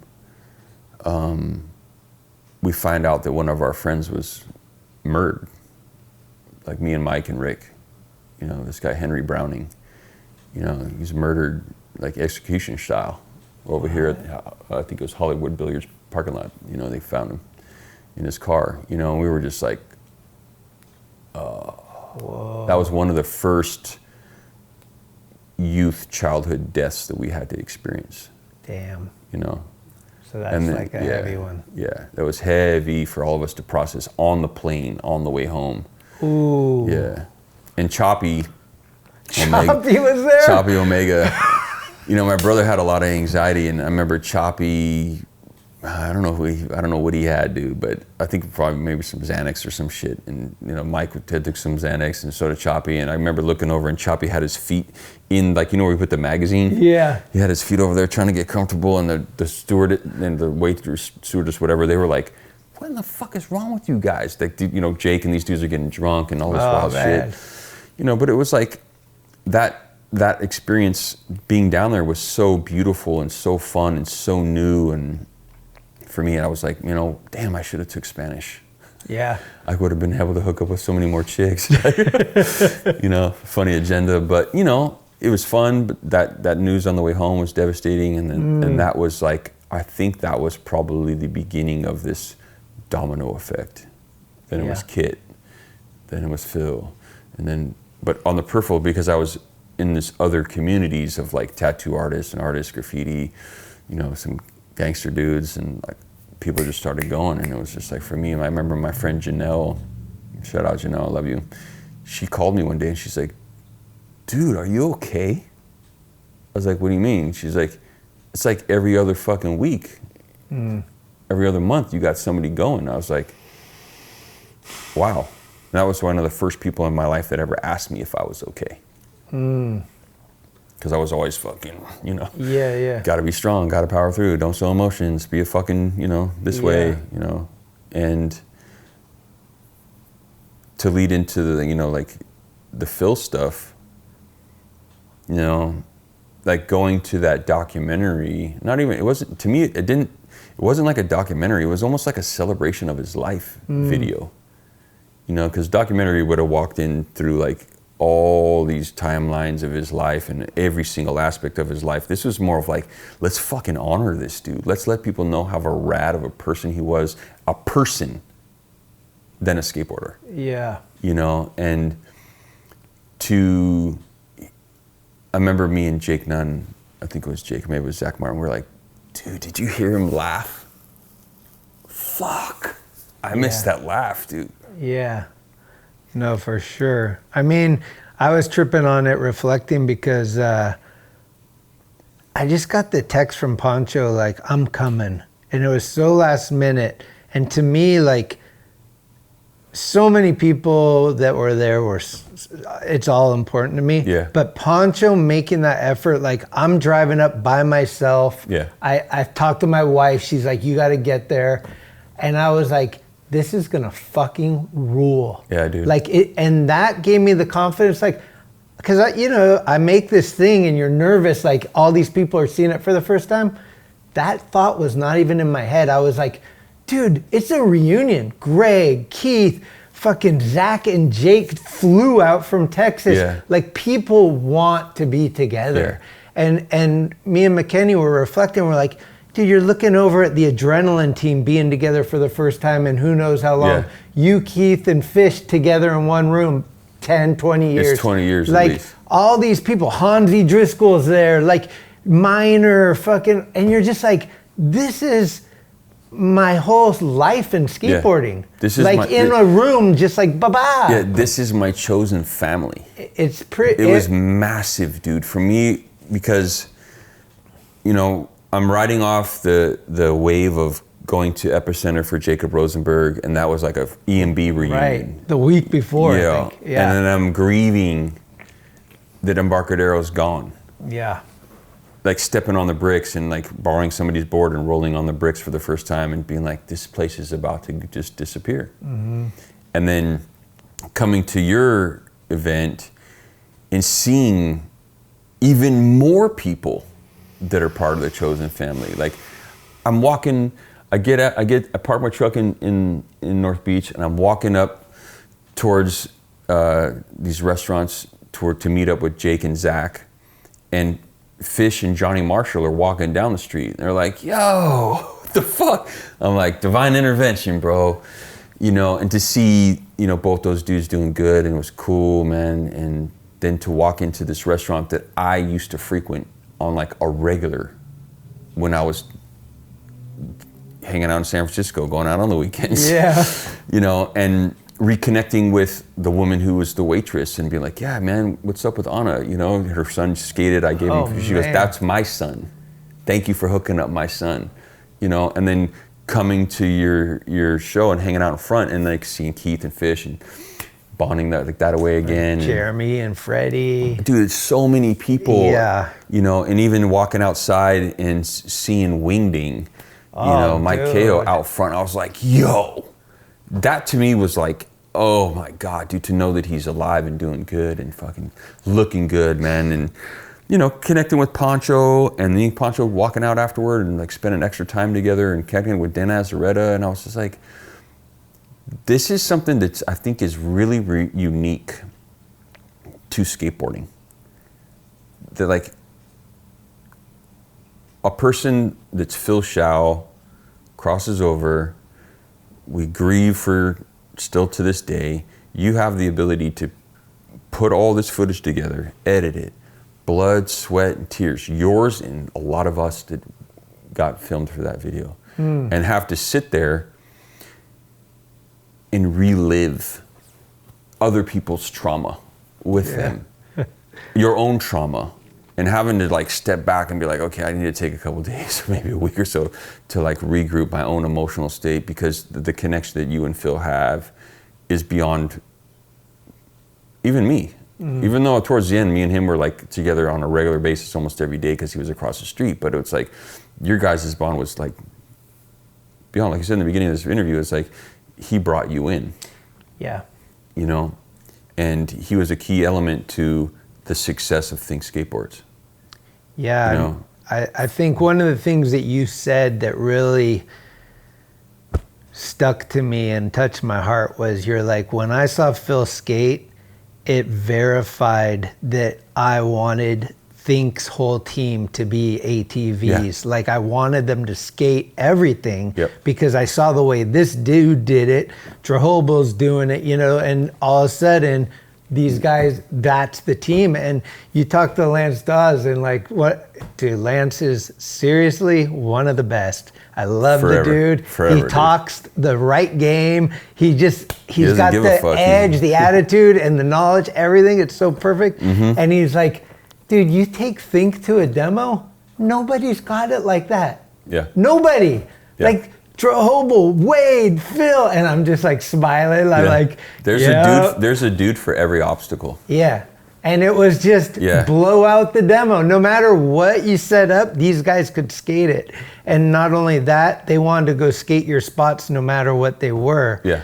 And they could skate your spots no matter what they were. Really no matter how janky it was or how good it was. It was like, this is some new shit. Let's try it. Yeah. So I mean, it was a success for sure, but it was an emotional thing that actually peaked the right way because I was so scared that like, I mean, this is a horrible story and we're all like still grieving it, but the way that it was unfolded, and shout out to Tony and Thrasher for like finding a fucking theater in Chinatown right by China Banks. I was like, this is too perfect. Like you can't even write this shit. Like, and so but the emotion that's seeing everybody just hug and like, yeah, what's Wingding and JJ Rogers doing in the same, like you have all these different guys coming together, and that is what I would say is Phil. Yeah. And you said it in the doc was like, he liked Mozart, he liked to laugh, he liked to have fun, like all these things, and that's what this video is, because that's what Phil was. Exactly. And it's like you see like McKenney crying, but then him fired up, and like all these different things. It's like, that's why we all are friends, because we have that similar dude that we all were just like, yeah. Yeah, he was the one. This is a trip, man. He set the mold.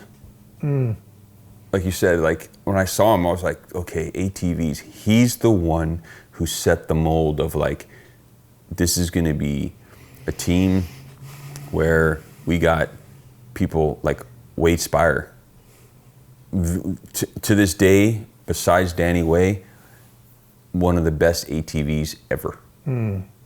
Like him and Danny, to me, in my opinion, and maybe, I mean, and then you got Wade in there, and I mean, Phil in there too, and then, Drehobel, and even the younger dudes, when Zach came in, he was fucking beast on street and mini ramps. People don't even know about Zach Martin, man. Yeah, dude. And then you got guys that everybody kind of knew their position. And there was times where I even told, Phil, I think he got hurt or something or whatever. Maybe I've said this before, but it's like, bro, you don't need to skate. Like you skated all these other demos, just fucking take a day off, dude. Let your body rest and sit down and talk to these kids. Yeah. You will sell more fucking boards because you talk to the kids. And he was like, what? I'm like, dude, you got the gift of gab, bro. You're good with people. And then, dude, I look over and he's got like 30 kids just like, I'm like, yeah, bro.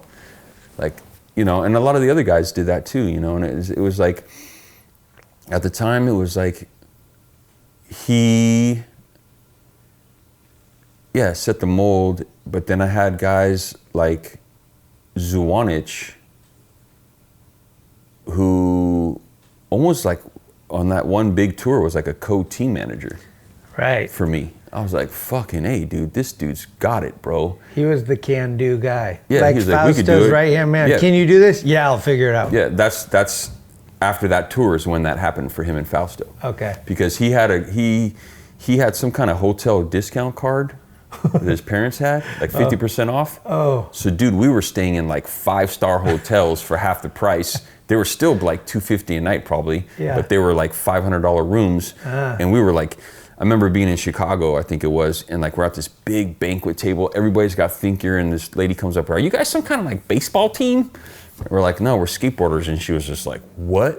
Because it's almost every hotel, dude, was fancy, and we're just like grimy coming in boards. And they were like, whoa. And I remember like it was like a rock star kind of thing. And we were just having fun, skateboarding, having fun, doing our thing, picking up people along the way. And it was like me, I had the van. I think we had maybe like 2 vans at one point, and Drobel had his white car that he just got, and we were just going. 72 days. I almost lost my mind on that one. Is that the one Bob Reynolds was on? Because I know Bob almost lost his mind on one of those ones. They almost crashed, and I think Phil had his black car. There was a bunch of satellite cars. I didn't go on that one, but yeah, that was nuts, dude. Yeah, and then Bob, the day they got back, drove over the middle divider on Highway 17 somehow. And I had to go pick him up in Santa Cruz. Like, he was so fried, he fucking drove. I don't even remember that. Yeah, it was so crazy, but. Yeah, dude. Wild times, man. But fun. What do you think, like, is there something that sticks out as not the most insane, but like just from beginning to end, this was one of my favorite trips? Yeah. Australia. Australia? Yeah, with P.E.A.C.E. And the rest of the dudes. That's a lot of the stuff. Is that the one where you did that long rail on a hill? Yeah, there was a long rail. That's the picnic table set up vertically, and those dudes are going over that bump. Yeah. You know, there was a lot of rad demos. I was still skating a lot back then. And the vibe, you know, was really cool. And shout out to Aha from, you know, the distribution company down there, you know, super good dude. He had like one of the most pro schedules ever, dude. Like I found it. It's like a full like spiral notebook kind of book thing with all the printout of where we're going, how long we're gonna be there, with all the hotels, like everything, dude. It was just, for me, I was like, I could just, you know, almost kill this because I was driving the van. I made it into the right turn lane, and when you know, like, wow, they're like, dude, it's not SF, you know. But like, yeah, dude, and like hanging out with Chad Ford, you know, he was a Dogtown venture dude, you know, but he was like a boss mode dude, like club scene guy down there, you know, and just super fun, man. Is that where you met Brett Margaritas? Or was he already involved? He was already involved. Oh, okay. Yeah. He, you know, and it was rad, dude. We went from like all the way up from like Byron Bay, Gold Coast, all the way down to Melbourne. But we went out to like Wollongong and like hit all these like crazy spots, and it was like super fun. And like Phil was ripping, dude. All the dudes, everybody was ripping, dude. And it was just like, that was one of the ones that stuck out for me, because it was like, my dudes are killing it, you know? And then there was, you know, obviously the Europe tours, and like there was one where it was me, Wade, Phil. I don't know if Johobo was there, probably, but we went to like Proktis, Czechoslovakia, with Thibaut, the Gons, Bob Burnquist, Max Schaff, and we're skating some mini ramp in the middle of like the no war zone. It was like just this beautiful green field with a mini ramp at the end, and like, dude, we're all like, oh my god, dude, we're on tour of the Gons. Like, I was like, oh my god, this is fucking amazing. Yeah. And then watching Bob, like that's when Bob just got on Anti-Hero, I think. Oh shit. And I was like, whoa. Yeah. This is next level skateboarding. Yeah. You know, so. Yeah, man. I mean, those tours were super fun. Going to Japan with Jake Nunn and Poncho and Fish, but then the other Think tour with Pales and Wade and Johobo, Fish, me, a bunch of dudes into Japan was super rad. Like anytime I was on tour with those dudes, it's not like one single thing. But then I think the peak was Damage. You know, going around filming with those dudes and seeing what they were capable of, you know, and I probably annoyed the shit out of them. I remember telling Dan, just like, dude, just lean this way and do this way. And he's probably like, shut the fuck up, dude, you're not even skating.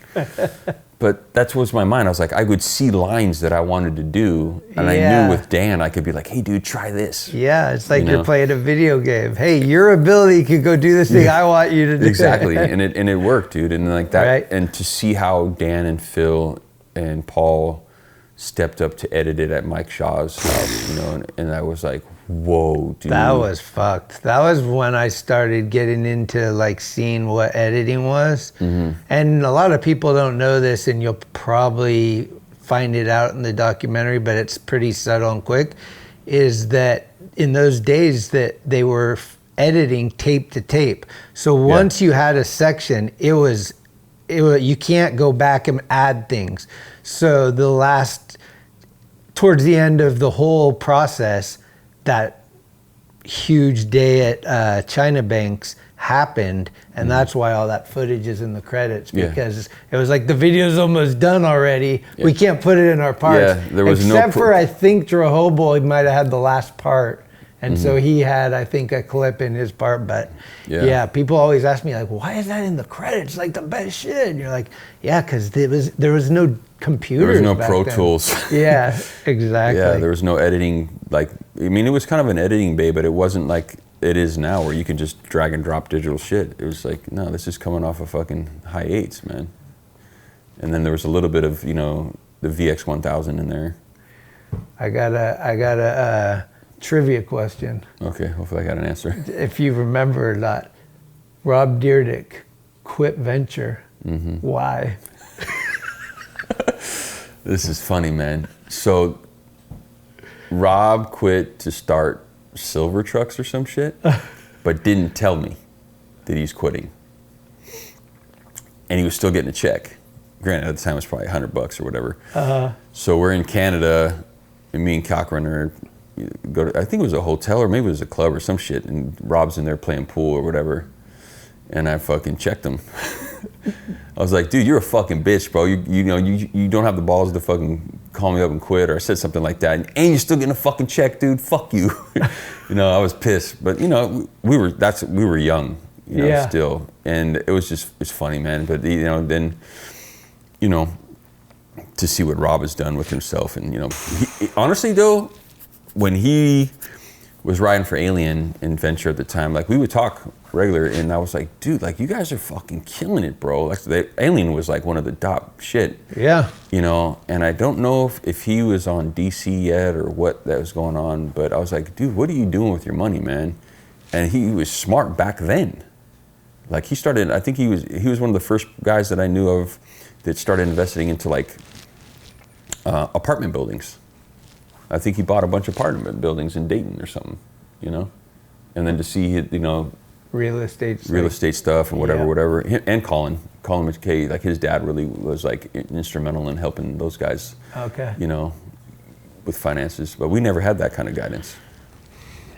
One last thing on Think, I wrote this down. If you could sit down with your younger self during the Think era, what would you tell him?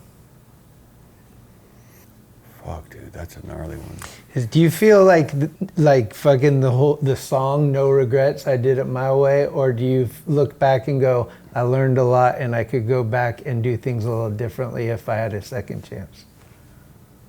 A little bit of both, actually. I think that's a good way to. I did it my way, but my way was molded by Fausto and Keith and Eric. Yeah. I think that I stepped into a role and a personality in an image that I felt like I had to be that way in order to be in this camp.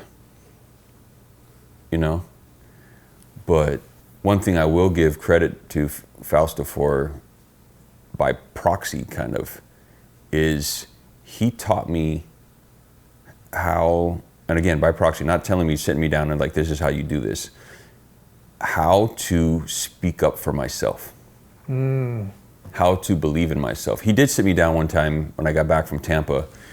He's like, all right, man, the fucking industry fucking loves you. You're a fucking announcer. Like, what the fuck? You're like the Gandhi of skateboarding. What the fuck? You Gandhi of skateboarding, dude? What are you talking about, you weirdo? I was like, I just fucking do what I do, man. And he's like, yeah, but you're funny. You're talking shit to people. You got the vibe. And I was like, right on. And that's segued into me going to the first X Games and being like the team organizer for X Games. And then the boss asked me about being the mic guy before, or me and Duncan together, or me before Duncan. I don't remember how it went down. Yeah. And I even met with like one of the main dude from the music group, the Tubes. They took they took me to dinner with those guys, and he was gonna be, he was talking about the Olympics and shit, and I was like, fuck this. Yeah. But I got back and I still wanted to work with the X Games, and then Fausto was like, fuck them, you're not working with them, and I was like, wow, my trajectory could have been on a whole nother level, dude. Yeah. So it's not that it's a regret, it's like I'm a product of the environment. I have this way in dude, we were kids in survival mode. Like, you're gonna pay me to do what? Okay. And then, being around certain people that were doing certain ways to make money, I was like, okay, I can do that too. Right. So then, and then I remember, God bless him, Lance Dawes, I guess, knocked me out to Fausto. And Fausto pulled me into one of his offices in Ermico, and he was like, you're fucking dealing drugs, what the fuck? I'm like, I don't make enough money, bro. I got me, I got my girlfriend, I got her daughter, I got my house, I got all these fucking bills, bro, and I'm not making shit. Because when the day I got my first check from Think, no more venture check. Oh. He's like, you can't be double dipping. I was like, I I didn't say this to him. I'm like, motherfucker, you're like quadrupled. Yeah. You got high speed, you got deluxe, you got Ermico, you got Point Tech, you got street corner. Like, what the fuck? You know? But it is what it is, you know? So it's like, do I regret anything? I regret not being able to take care of the team financially the way I feel like they deserved it. I regret having to kick Wade Spire off. That was the fucking stupidest shit ever. That one lives with you forever. Forever, bro. Almost every time I see you, if we get talking, that comes up. Yeah, because it's a fucking traumatic time. I mean, and me and Wade are still friends. Like I reach out to him, he reaches out to me every once in a while. You know, it's all good. There's no bad blood. I love all the dudes. Hall of Famer Wade Spire. Yeah, man. But it's like, I think about what would have happened if Fausto didn't say what he said to Keith. What would have happened? Like, will we still be there? Would Think still be going? Because it's a fucking great name. It's a great culture that we created. It was a great vibe that we created. We had an incredible team. Maybe we could have still it still would have been good. Maybe I would still live in the Bay, bro. But then I think like, it's the chain of events, like leaving Think, leaving Girl, doing Empire, that whole economy crash fucking us over, to me sitting on a log in San Francisco, man, like, oh my God, dude, this is the first time in my life I've never had a brand attached to my name. Like, who the fuck am I? What am I doing? Then that took me to like, well, you've been coaching people for 20 years already. Like, why don't you just do that? So that's what, I mean, we should end with that. Is that kind of coming out of, I'm a team manager / babysitter almost, like helping these dudes get through life. They're all around me. And then how did you get into the whole life coaching? Right, so again, like, so in 2007, Rick Ibecetta's cousin and I started a life coaching company. Oh. Yeah, it was called P.E.A.C.E Academy. Positive Education Awakens Conscious Excellence. Rick I is the best. Yeah, so, but we started doing that, and then because of what was happening with the economy, I had to shut down Empire, you know, and I had a meeting with Kevin and be like, look, dude, I'm not gonna be able to focus on this. I don't know what the fuck I'm doing. Like, you know, maybe you need to get back into real estate. And I remember he was pissed at me because this dude was like 22 at the time, like baller, real estate dude, lost everything, you know, but then now he's like mega real estate, you know, guy doing really good. Okay. But through that,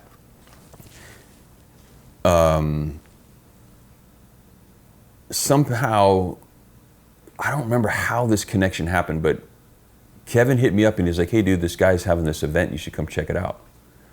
So I was like, all right, this is before we started the company together. And I was like, all right, and I go down there and it's like this whole like inspirational kind of life coaching thing for like real estate or whatever. Fucking, I was like, this is dope, dude, but I want to do this for kids. And Kevin was like, I want to do this for kids, bro. I got this whole idea about kid millionaires, but it's not about money, it's about millionaire mindset. How do you teach them? And I was like, let's do this, bro. So we started P.E.A.C.E Academy, but then that was 2007. By 2009, I think, Empire got shut down. But I was then like, oh my God, dude, what am I gonna do? And then it came where, you know, well, you got this life coaching company, you're not doing anything with it. Why don't you just do that? That was kind of already a wrap, but I was like, okay. And then simultaneously, I get a call from Michael Fukuhara from P.E.A.C.E. And I'm sitting on the couch, you know, and he's like, what are you doing? I was like, what? He's like, this is Michael Fukuhara from P.E.A.C.E. Like, you know, this is Greg Carroll. I'm like, yeah. He's like, what are you doing? And I was like, sitting on my couch. It's just, to me, this just came out of sideline, out of the blue. Like, what are you? And he was like, no, I mean, what are you doing, like, work-wise? I was like, I'm relaxing. He's like, well, you know, would you be interested in coming down and having a conversation with me and George? You know, I'm like, about what? You know, because this is when George Powell was like, nobody fucking liked this dude. Like, Rocco just annihilated him. And he's like, well, we want to relaunch Powell Peralta, and we're thinking maybe, you know, you could be the brand manager. and help us bring it back. Oh. And I was like, do I get to work with Stacy? And they're like, well, just come down, we'll talk about it. So me and then my then pregnant wife drive down to Santa Barbara, and I literally consult for free almost all day to George Powell about why the industry doesn't like him, what he could do to switch it around, what we could do to bring Powell back. Like, I'm just like, you know, this is all good. And I'm like, but, you know, and then he's pitching to me, do you want to do, you know, I know we talked about like, you know, the brand manager for Powell, but would you be interested in doing a truck company? And I was like, what do you mean? He's like, yeah, well, you see, maybe you could be a brand manager for a truck company. I was like, only if I get a piece. You know, he's like, what do you mean? I'm like, I want a partner on it.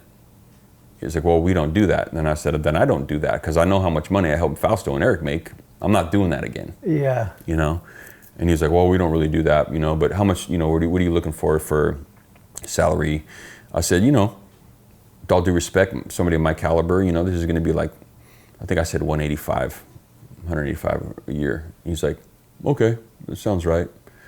And then he's like, I'll have a proposal to you, you know, in the next couple of weeks. So 2 weeks goes by, there's no proposal. I called him up and said, what's up, George? And he's like, oh yeah, I just FedExed it. You're gonna get it tomorrow. So I'm like, okay. Pick up the envelope, and I feel like a dagger shoot through my left shoulder into my heart. And I was like, fuck this dude, he's a piece of shit. You know, and my partner was like, what do you mean, you're not even gonna open it up? I was like, I don't need to, fuck this dude. So she's like, come on. So I pick it up, and it's for a quarter of the salary that he offered me to be the brand manager for a truck company. And I was like, this is why nobody fucking likes this dude. Now Wade and Chris Sen told me stories about shit, and then other dudes told me stories shit.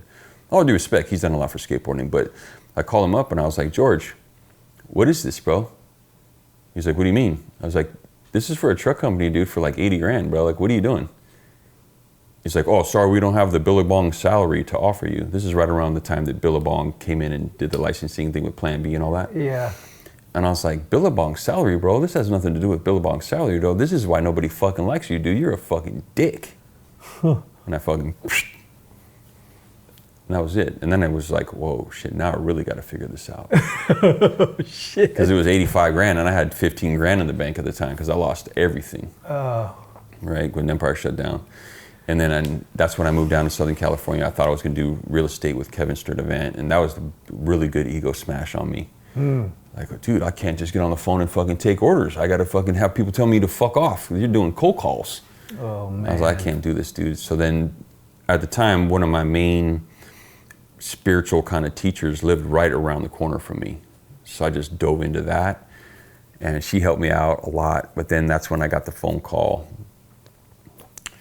of my mom's husband killed himself, and I needed to go help my mom, and I hadn't seen my mom in 23 years, and that's a whole nother fucking dark realm. You know, damn. But that's what led me into going back into like Native American ceremonies and looking up with elders and like really getting people to like look after me and, you know, set me on path. And, you know, then through the Native American communities is when I got introduced to people, this dude who wanted to do detox centers differently than everybody else, working with Ibogaine. We were gonna do something up here, but it's illegal. So we did, you know, he called me up. He's like, I'm gonna move to Mexico, bro. I'm gonna work for Crossroads, which is like a big detox center down there. And then he realized there was no spiritual shit to that. So he called me up. He's like, dude, let's do this. I want you to be the guy who does the ceremonies for Ibogaine. I was like, dude, you're talking about African stuff. I'm not African. I don't know anything. He's like, there's no ceremony to get people off of dope. You're going to be the one who does it. I know what you do. I've seen your work. You know, all these other, you know, ayahuasca girls are having you help them. You can do it. And I was like, fuck, all right. And I did it, dude. And I saw the most profound transformations within 24 hours. Wow. Full-blown tracked out people, dude. Just no more addiction, no withdrawal within 30 minutes after taking the medicine. And then it's just about life shift into creating a lifestyle protocol system for them to like really rehabilitate their mind, their body, their soul, like holistically. Awesome. You know? And it's you know, I I did mean, that. what a wonderful thing to see. Oh, dude, it's beautiful, like man. the result of somebody that, I mean, addiction is so gnarly. We've lost people, and Yeah. And we've lost people physically and mentally. Like people that are still here, we lost them to this addiction thing. And so that's incredible. I mean, seeing even, detox isn't even, it's not, definitely not 60% even probably. No, dude, I mean. It's like, you're rolling the dice. Yeah, I mean, all due respect to the AA community and whatnot, but in regular traditional Western detoxes, we had an 85% success rate. Really? Damn. You talk about regular detox in the United States, even AA stuff, you're talking maybe 15%. Yeah. A lot of relapse, a lot of stuff, because it's like, and again, all due respect to that and the people that follow it, it's cool, you got to something, but like, going to an AA meeting and you've been clean for 30 years and sitting there like, hi, I'm Greg Carroll, I'm an addict. It's like, I'm not a fucking addict, dude. And my buddy one day said, like, when you're driving down the street, dude, and you lose control over your car, and then you regain control over your car and you get home, and you recovered from that almost accident. Yeah. Are you still recovering from that accident when you get home? No, because you have control. Right. There you are, you're safe again. Right. So like that affirmation of like, I'm still an addict, I don't have power over this, it takes away the essence of, I'm fucking gangster, dude, nothing is gonna fuck with me. Like, but again, that works for some people. So recently I got approached by a client of mine and said, hey, would you ever think about getting back into detox centers? I was like, yeah, I would love to. Right. So I've been consulting for these guys, they're getting ready to open up some detox centers in LA, but eventually we're integrating in integrative medicine work, like energy work, hands-on healing stuff like that I do, that my wife does with a bioresonance machine to test people. Can you even get on Suboxone? Or is this gonna fuck you up? Like, what else could we do? Or balancing your energy so you can, and like testing people and doing stuff where it's like mindset, healing people from the inside out and healing their families so that they can actually welcome this person back that stole from them, that lied to them, that maybe did some wild shit. People got trafficked. I've worked with some heavy duty stuff, but like again, holistic, WHOLE, to the entire community around them, family, friends, to like, okay, man, this person is not the person who did all that. Let that go. And sometimes people do relapse, and like, okay, hit the reset button. You don't have to fucking like, he's a fucking loser. Fuck him, look at him, he did it again. Nah, man. And it can be taxing on families. It can be brutal. But that's why you get social workers involved. That's why you get sober companions involved, people who can do that kind of stuff. But the industry, I've realized, a lot of these places, bro, they don't give a fuck. They want to keep people in their rehabs. They don't want them to get clean because they can do the billing. Fuck. And there's alternative drugs right now. Like there's one, it's a chemist kind of invented drug that does very similar effects as getting people off of heroin and opiates as Ibogaine does, but there's no psychedelic experience. And that's, for some people, that's better. Right. But it's illegal. It's illegal. Yeah, and so is Ibogaine. But Colorado's going to do something next year. I've just found out with my buddy. They're going to decriminalize a lot of the plant medicines, just like they did it in Oakland. Like, you can do Ibogaine over, but it's a federal offense still. Okay. But if there was an actual, it's going to happen, man. It's going to happen where there's going to be clinics now that open up that can do these Ibogaine treatments. But if they don't have the spiritual component to pull the entities out, to really go deep with these people, those people will probably relapse. Yeah, it's a tough one. It's hard, bro. And it's, and then you got people who are like, oh, I'm gonna make money on this. I'm gonna open up a clinic. Charlatans, they don't know what the fuck they're doing, and people get hurt, people could die. It's crazy world we live in when people are making money off people suffering. It's like when you saw those Malibu fires and people were dressing up like construction workers and pretending they were, and robbing these houses that they just got their, and you're like, what the fuck is wrong with you? Yeah. It's like the lowest of low. Tricking old people. Like there's this thing going on now where people call or email old people that aren't in tune with everything, and they're like, hey, and they get them to give them all this money, and you're like, yeah, bro, that's what you're doing? Yeah, it's evil shit, man. Yeah. But that's the thing. There's certain people like myself that if we could do this for free, I would. But I got kids, I got a wife, I got a family. Yeah. And people are like, oh, dude, it's not about the money.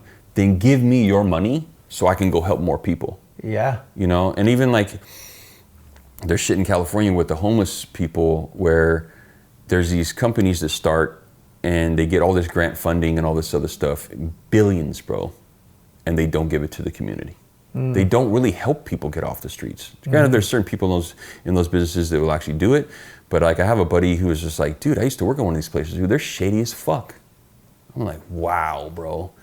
You know, and it's just like, to me, I believe in karma, and through the work that I've done now, I've taken initiations and vows to live a high level standard of integrity that I've never even had in my life.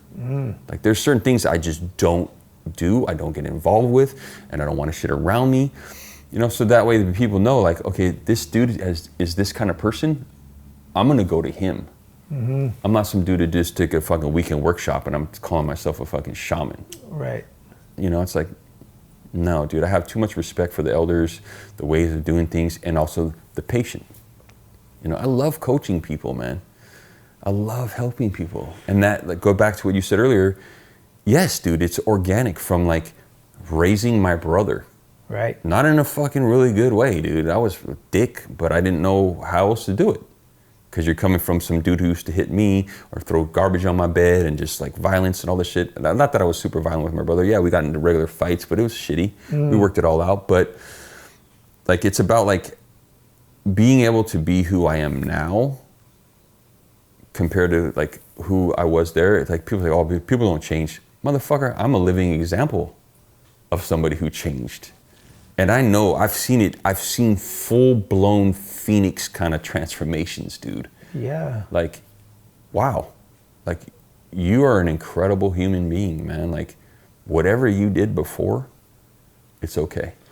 It's been reoccurring in my life a lot lately, which is this statement. I heard it on the radio the other day. Like, shit's talking to me one night. Yeah. And it's like, nobody wants to be judged at their lowest. Everybody's made mistakes. Everybody's been fucked up. And imagine if you, at your worst, is what you're known for. Yeah. And it's like... Yeah. Real quick, dude, when did that start coming to you? In the last few months? Yeah. Phil. It's Phil. Probably. Dude, I don't want to be known for my lowest. Yeah. Wow, dude. Yeah, it's... Yeah, dude, you know, who does, man? You know, yeah, dude, you fucking headbutted Colt Cannon. Like, I could have fucking smacked this kid with my hands, but I didn't. Yeah. Oh, you did this, you did that. But like, really? Where on paper have you seen me super violent? I got this reputation of being fucking some dude who beat your ass. Yes, it's happened. But I'm not, like, how many? 10? Throughout my entire career, maybe. Then, but that's but then if you go to Embarcadero, it's like, okay, yeah, dude, yeah, we fucking protected our land, protected each other. But to think that I'm some like violent, crazy drug dealer, fucking this, it's like, nah, dude, I'm a whole nother realm, dude. My wife's like, you're fucking boring. Like, can we go out and do stuff? Yeah, sure, let's go.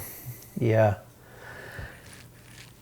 It's a difference between protecting your, like you said, protecting your land, protecting your people, protecting your family. Protecting yourself. And all that stuff. It's, and nowadays with the social media, I mean, I'm a broken record with this stuff. I could go on forever, but yes, everybody critiquing you from what we call it, an anonymous animosity. Yeah. It's people that are too afraid to just tell you who they are, first of all. So how can you even listen to shit talking from these people? It's like, Indy 169 said, this guy did this. And you're like, okay, who's Indy 169, you know? Like, it doesn't fucking matter, dude. It's all clickbait. Like, this whole era is all about triggers. Schadenfreude, which is the German word for having joy over other people's expenses. It's like, your downfall is my pleasure. That's like the worst shit. This goes back to propaganda media and how companies influence the kids. it's all shock value entertainment. Why? Because it's clickbait. You're not gonna, like, that's why the news, starting out with Dan Rather and fucking these other guys who started reporting on the war, and they realized, like, wow, we're having more people watch the violence than we do on, oh, we're gonna rescue the cat out of the tree with the firemen. Yeah. Let's feed them all this shit. And then you go into, I mean, you remember Faces of Death, the video? Yeah. Yeah, my brother and Chico and those dudes had it in LA when I visited one time. I was like, yo, what in the fuck, bro? I don't want to watch this shit. Some dude like hitting by a bullet train just evaporating. Like, no. And then now it's normal to see people get murdered on social media. There's no filter, and the human psyche can't handle that. Right. First, it can't handle the amount of information you're seeing every 30 to 10 seconds. Yeah. Bam, bam, bam. It's too much. And then you add in the violence, and then you add into the fucking all this other crazy shit where you don't know who to believe, and it's like, no wonder people are depressed. No wonder people are having anxiety. No wonder people are getting on fucking meds, because you're so fixated on this thing that you can pick up every fucking second. Instead of just like, let me go walk from fucking Howard Street between 6th and 7th and during the fucking hell realms of that area all the way to FTC. And then I'll walk all the way to Ocean Beach with my Walkman on, listening to Sade. How often do people just disconnect? Yeah. You know, that's why I feel like there's this dude, oh my God, I'm blanking on his name, man. I'm sorry. What's the dude's name who rides for fucking Skate Mafia, but he don't have Instagram? Wes Kramer? Yes, one of my favorite dudes. That's my boy. I don't even know the cat. When you bring it, you gotta sing it. I love Wes. But the fact that he's like, nah. Other people put him out and all this shit. I'm like, fuck yeah, bro. Yeah. If I could give any advice to anybody out there in that realm, get off that shit for a minute. I wrote up a whole protocol, I think it was a 3-month detox off of social media. You know? And I was thinking about posting it and sending people, like, you want to get on it? Get a link. Because it's like, go fucking hang out. It's like when text messaging first came out. We started with, you know, Empire was going, text messaging was already out, but my daughter Michaela was with me, you know, and she was hanging out in the front office where she was there with me for a week or something like that. And I was like, you know, she was dating this kid at the time. I was like, you ever talk to your friends? What about your boyfriend? She's like, I talk to him all the time. I was like, I never hear you on the phone. She's like, I'm texting. I was like, what?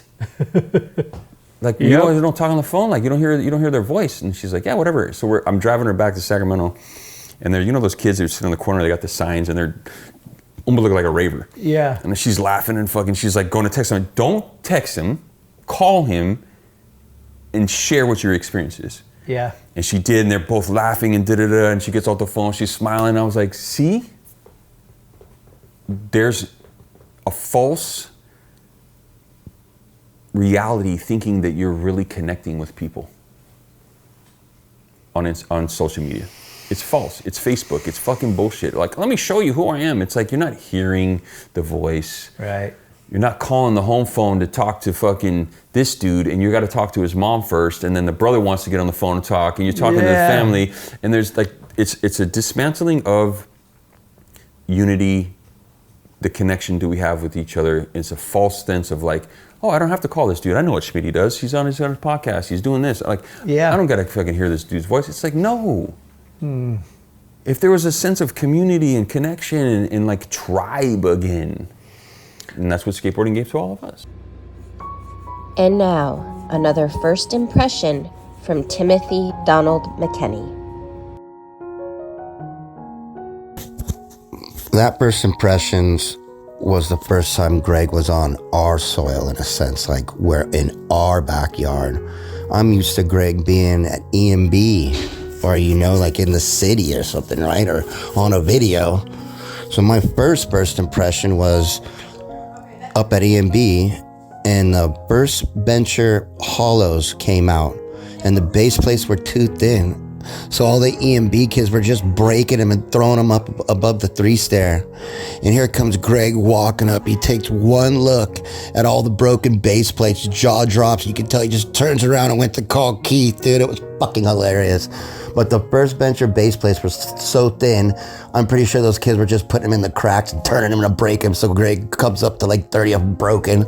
It's fucking hilarious. E and B was the best.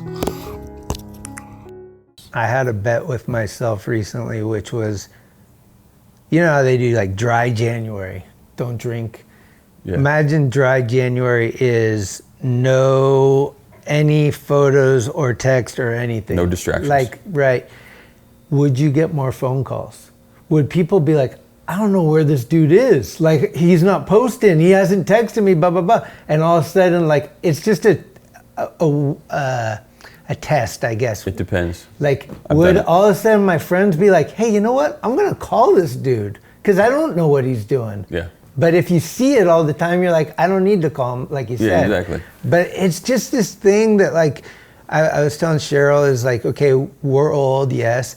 That means we've gone through many generations, which means we saw how it once was and we see how it is now, and we saw the transformation from that to here. But the weird part is seeing the pros and cons of all these different things that now's generation only knows now. Yeah. And you're trying to be like, no, dude, the reason I'm like this is because this is how we used to do it, and it was actually beneficial. Yeah. And so you're like, I kind of want to teach you, like you said, call. And McKenney calls me out on it. He's the best. He'll be like, too cool for school. You're fucking, what do they call them? Gen Z-er. You can't fucking pick up the phone. Like, he'll say some shit, and then I'll call him. I'm like, what's up? You know? And Tim and I can hate each other for a week and call each other and laugh a week. You know, we have that relationship. Yes. And it's important because when I'm low or when he's low, we can feed off each other and get out of our shit. Totally, dude. And a text message, I don't know if I got that. It's not fulfilling. Yeah. So I mean, it's cool to get a check-in, but like, you know, for the last probably since 2017, maybe even before that, you know, if it wasn't for phone calls from some of my community to be like, dude, are you good, bro? Like, you're dealing with some heavy shit. Yeah. You know, I would have been way more depressed than I was. And just having that human connection and knowing that somebody out there is thinking about you and caring about you and picking up the phone and being like, fuck, bro, where you been? Like, I've done it, dude. I feel like I'm going radio silence. I did it, you know, probably for the last 6 months. I was like, you know what? I'm dealing with some shit that I'm tired of talking about. Right. Like, you know, my one buddy that I was talking to one time, he's like, okay, dude, so what's good though? And I was like, well, this, and this. He's like, then focus on that. And I was like, all right, coach. You know, we laughed or whatever. Yeah. But it's like, yeah, dude, like,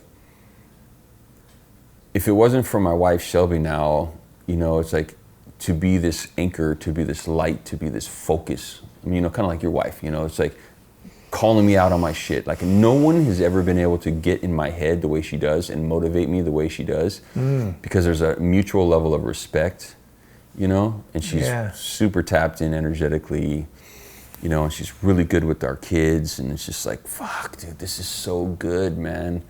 Yeah. But not getting phone calls from people you think you should be getting phone calls from. And this is something I learned a while ago. Just because somebody's not in contact with you, just because you haven't heard from somebody in 6 months, doesn't mean shit. As we're talking about the emergency outlet. No, so, but the thing is, it's like, I learned this because I was going through some heavy family stuff for a while, and I realized simultaneously, while I was going through this shit, this dude was going through gnarlier shit. And here I am judging, like, the fuck, this dude doesn't even care, he's not even checking in, what the fuck? So it made me realize, like, never pass judgment. You never know, man. Just because you see somebody posting some shit on Instagram, you don't know if that dude's just fronting. And And on the sidelines, he's over 100%. there just like, oh my God, my fucking life, dude. How am I gonna get a job? What am I gonna do? Da-da-da. My wife cheated on me. My fucking kids are stressing me out. You know, I don't have this, I don't have that. Like, fuck, what am I gonna do? It's like, you never know, so just reach out. And know that sometimes some dudes, especially in our generation, are like, I'm good, bro. But I think over the last few years, after we lost so many people, a lot of us are like, fuck, bro, I'm struggling. Yeah. Like, especially now with the economy and everything that's going on, so many people are like, Yeah. dude, I don't even know what the fuck I'm doing, bro. I got all these degrees, I got this and that, and I can't even fucking get a job. You know, the lady at the fucking shopping market the other day, I'm getting ready to go through the self-checkout, and she's like, I'm right here. I was like, hell yeah. Human connection. I said that to her, human connection. And she's like, yeah. I was like, wow. She's like, you know, people are losing it. People are going through this self-checkout thing. She goes, yeah. You know, she goes, and times are hard. We need connection. She goes, you know, I used to work corporate. I had a really good corporate job. I got laid off. Now I'm working here at Target as a checker. Not that there's anything wrong with these people, but I was a high-level executive. And now I'm working Target and some other place. I don't remember what she said. I was like, whoa.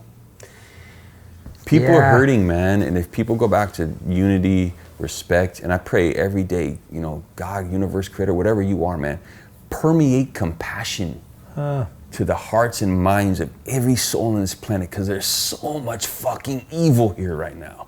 Yeah. Like, what the fuck are we doing? Yeah. To each other, to the planet, to the animals.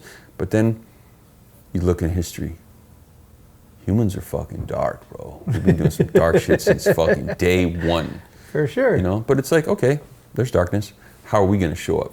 Yeah. You know, for you to be who you are on this planet, dude, and what you give to people and the devotion you put into this Phil Shao, you know, celebration of life documentary, whatever label, it doesn't even matter. It's Phil. It's like people need to honor other people. Yeah. You know, and what you have done for skateboarding on a peripheral with not getting your flowers, it's like, bro, like I told Jacob Rosenberg, it's like, you haven't got your flowers. This is your time to get your fucking flowers, bro. And people, not that they should, but people need to know like how much you've contributed to help other skateboarders live their lives as human beings and to their careers and to their video parts and everything. Everything you've done from high speed for the last 30 fucking almost years, dude. It's like, acknowledge and respect the magnitude of what your catalog is and what you've done. And you've seen people come and go. You've dealt with Jake, you've dealt with Fausto, you're in there with Tony and the other guys, and it's like, okay, but you're the last main real dude. It's crazy. Yeah, thank you. So respect the fucking elder in the building, hook him up lovely, and you know, let him live. And watch how much more he can contribute, and let this dude lead the way for all these other guys to come in and be like how Bryce was and Mofo was and KT was. Like, let you be the dude who comes in and it's like, yeah, if this dude's doing this doing this, it's like you're the fucking general manager of the whole fucking media scenario. Yeah, I'm down. No, I appreciate that. It's crazy that we're coming up on 45. Well, no, it is 45 years this year that the mag's been there. And I don't say this to like pat myself on the shoulder, but like I've been there 30 years out of 45. Yeah. And like no contest, Bryce, Mofo, those guys have done way more than me for Thrasher, but I've been there longer than anybody. I wouldn't say and it's crazy to think like, no, but like here's the thing, and I always tell people this, like you have to respect your history and you have to respect the guys that were shoveling the holes before there was electronic shit. Like these dudes made freeways so we didn't have to go like this. We can go straight A to B. And you have to understand that they might not have done as much as you, like your portfolio, but they did so much work to make it as rad as it was. And this is what I say too. You're not working at Thrasher to help Thrasher. You're working at Thrasher because you fucking want to be part of this. it's already Thrasher. You're not coming in like, I'm gonna make this better. That's why I'm here. Fuck off, dude. Like, you know, like this is Thrasher, dude. We're the Bible. We're like this bigger than, it's not anybody. And Jake used to even say it, to Jake's credit, I ain't Thrasher. Fausto ain't Thrasher. This guy ain't Thrasher. It's bigger than all of us. It's skateboarders that are Thrasher magazine. Yeah. Yeah. And I'm glad you said that because, like, you know, guys like KT and Fish and Mofo and Fausto and, you know, even Blackheart that helped everything in the beginning, they set the standard, they set the mold, it's there, and the momentum's there, and sometimes other people changing of the guards, whether it was going to be Phil or now it's Burnett is in there, it's like, you got to know how to drive it. Yeah. You know, and it's going to have to evolve, but like you just said, respect the people who have laid the foundation and created something that's beyond any person in the building, but those people that are in the building from day one that have helped build it, honor them, respect them. And that's something that's, I think, is lost in humanity on so many different levels. And in the context of skateboarding, it's like, fuck yeah, Hall of Fame. Yeah, it's one night. Yeah, you get a little trophy, but the skateboard industry knows, like, wow, let me look this dude up. Like, what did he really do? Yeah, it's interesting. And if they even do that, you know, it's like, okay, cool, man, rad. But it's like when you're with somebody like yourself that's at High Speed, Thrasher Magazine, it's like look at the catalog, look at the resume. What more do you want to do, bro? What can we do to help you out? What's next? What do you see? What do you see for Thrasher? Yeah, Thrasher's Thrasher, but like, I'm sure when Burnett's picking out who's going to be on the cover, he's got an idea, he's directing. Then you're the one that's directing, like, okay, this is how the video stuff could be going. This is how this is the kind of documentaries we could actually start doing. Yeah, I did this Phil one. Fuck, let's do one on whoever. Yeah. Omar Hassan, dude. That still dude should going. Have the ripping. Energizer Betty Rabbit. You know, it's crazy. There's dudes out there, you know, or going into like the East Coast dudes and like Rodney Smith, you know, to help keep skateboarding alive. And that goes back to Fausto and Eric. Skateboarding's fucking dead. Early 80s. Fuck it. We're gonna do a contest. It's gonna be grimy. Let's go. Yeah. We're gonna do independent trucks. We're gonna call up fucking Novak and Nike and be like, we got Blackheart. Let's do this. Yeah. You know, but take care of the people. These companies, it's like, take care of the industry that's taking care of you. We're only here once. It's like all this shit that happens. I mean, we've lost so many people, and that made me have this weird pet peeve about the shit. But it's like, I get so pissed when people are like, oh, once the guy's gone, he was my best friend, blah, blah, blah. You never fucking even liked the guy when he was around. Like, he never knew you had these feelings. Whether you had them or not, I don't know. But you definitely never let him know that. And so let people know while they're here that they matter to you. And I think that that's a huge, good, like, thing to, you know, end this whole thing on. The thing that we always ask everybody, and I think this would be a great way to kind of end it with skating and just celebrate, is, doesn't have to be the number one, but when I ask you this question, what comes to mind? The raddest thing you ever were there in person for to see happen on a skateboard? Wow. Like, a lot of times I'm like, dude, I saw Danny Way jump off the hard rock guitar, you know, like Greco switch frontside flip Lincoln. The raddest thing ever? Yeah. I mean, it doesn't have to be the rad, like one of the things that you're like, that's in my top 5, you know, like, because you've seen a million things, you've been, but, you know, whether it was like some crazy contest or you went somewhere and some dude did like, were you there? Here's one I think you were there for, was in Vancouver when Wade did the transfer in the snake run the opposite way that everyone else did, into the deep. Like, I remember that, like, AP did it the other way, but Wade was like, nah. Yeah, and Alex Chalmers. So I just, like, something that you're like. Can I do a top 5, maybe? Sure, yeah.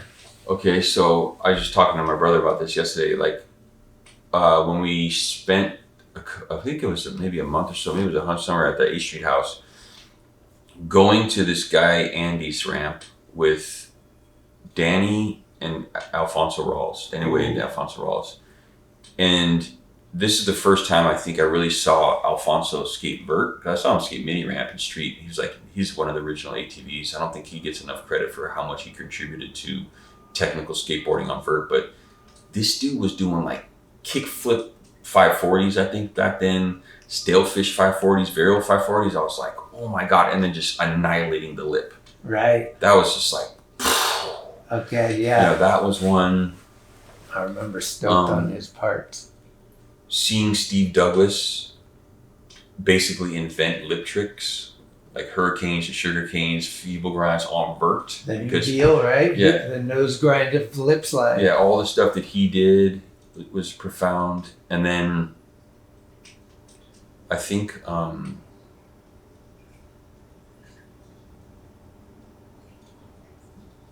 being there when the Gons did the Gons channel, before it was the Gons channel. Were you there? Yeah.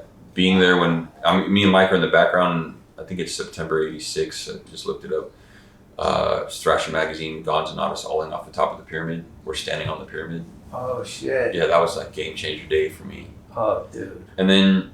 I'm just gonna, you can continue, but I'm just gonna say that's your answer in case you ever get asked again.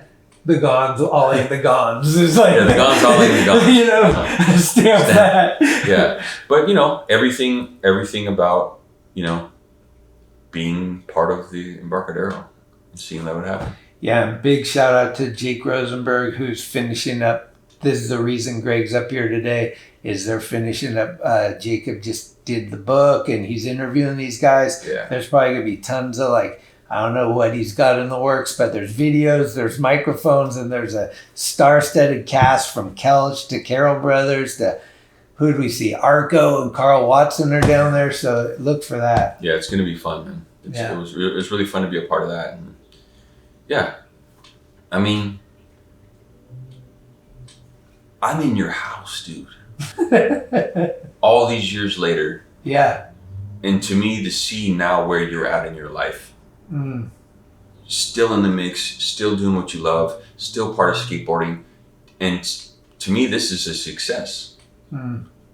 So to me, this is one of the best times of my fucking life. To see my friends take it to the next level, do what they do. And the fact that you started this podcast and just having fun.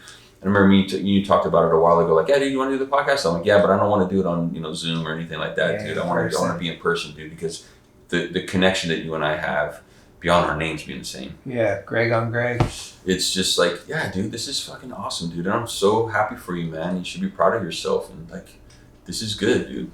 Thank you for your contribution to skateboarding, to my life, to the community, to the culture, and everything. It's fucking awesome.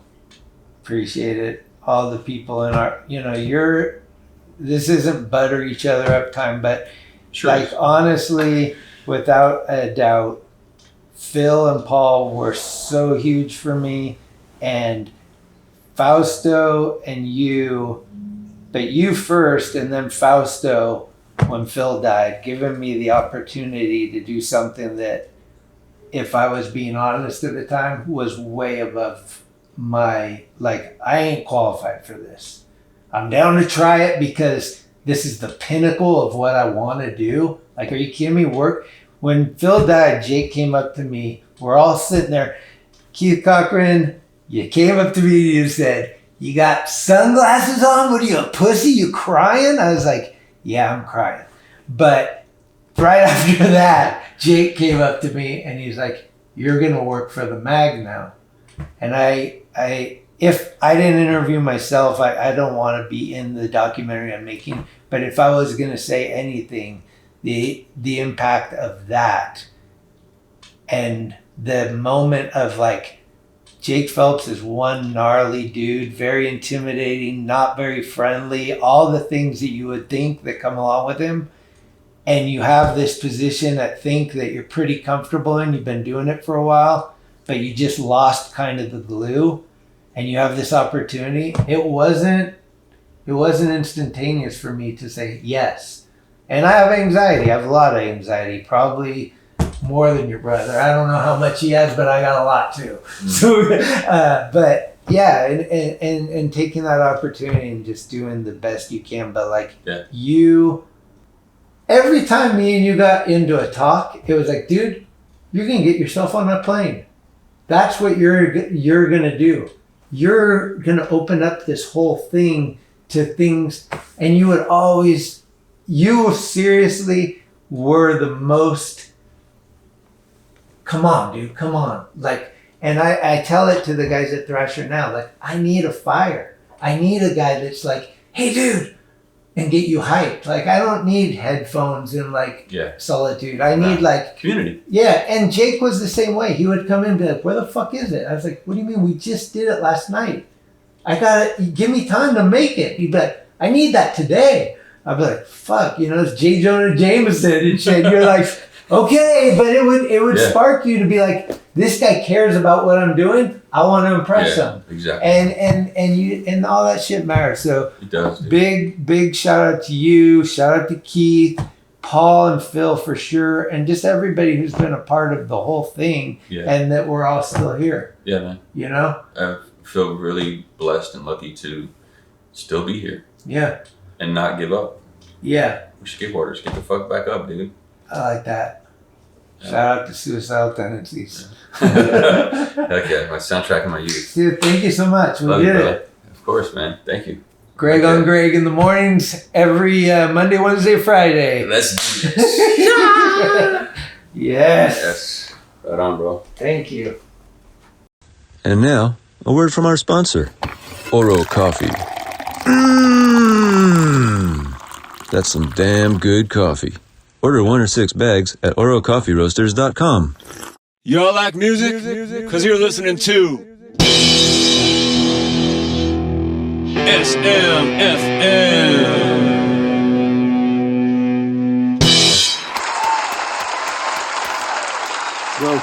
Welcome everybody in here, out there, up there, around the way, and up in here and down there.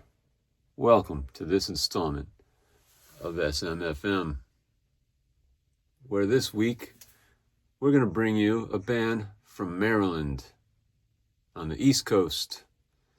All right, and, well, I'm not quite sure how to say this. Skank number 9, Skank No 9, Skank 9, Skank No 9 from Maryland, playing their song Requiem Earth. This is off their EP, The Loose Connection. I want you all to hear it first on SMFM. Take it away, Skank No 9.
Somebody book them at Gilman Street.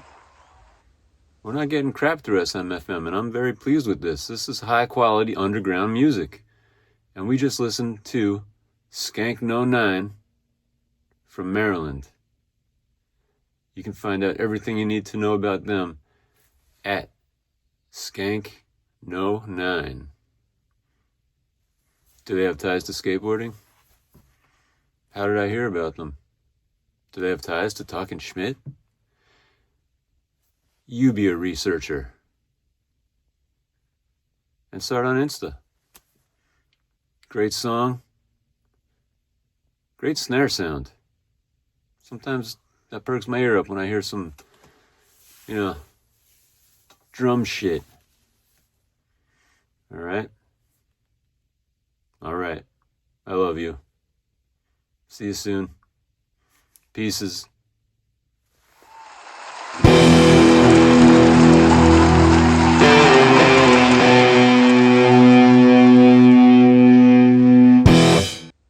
Thank you for listening to another episode of Talking Schmidt.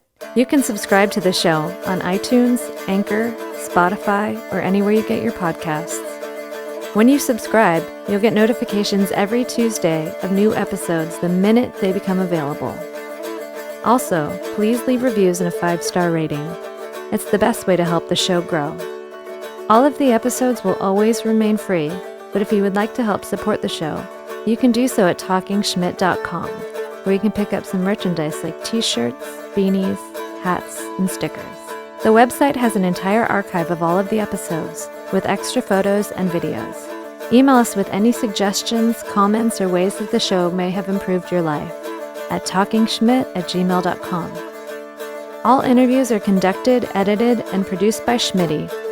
The intro music is Mary's Cross by the band Nature.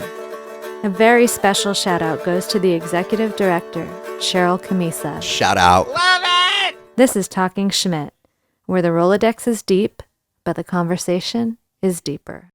Keep the wheels greased.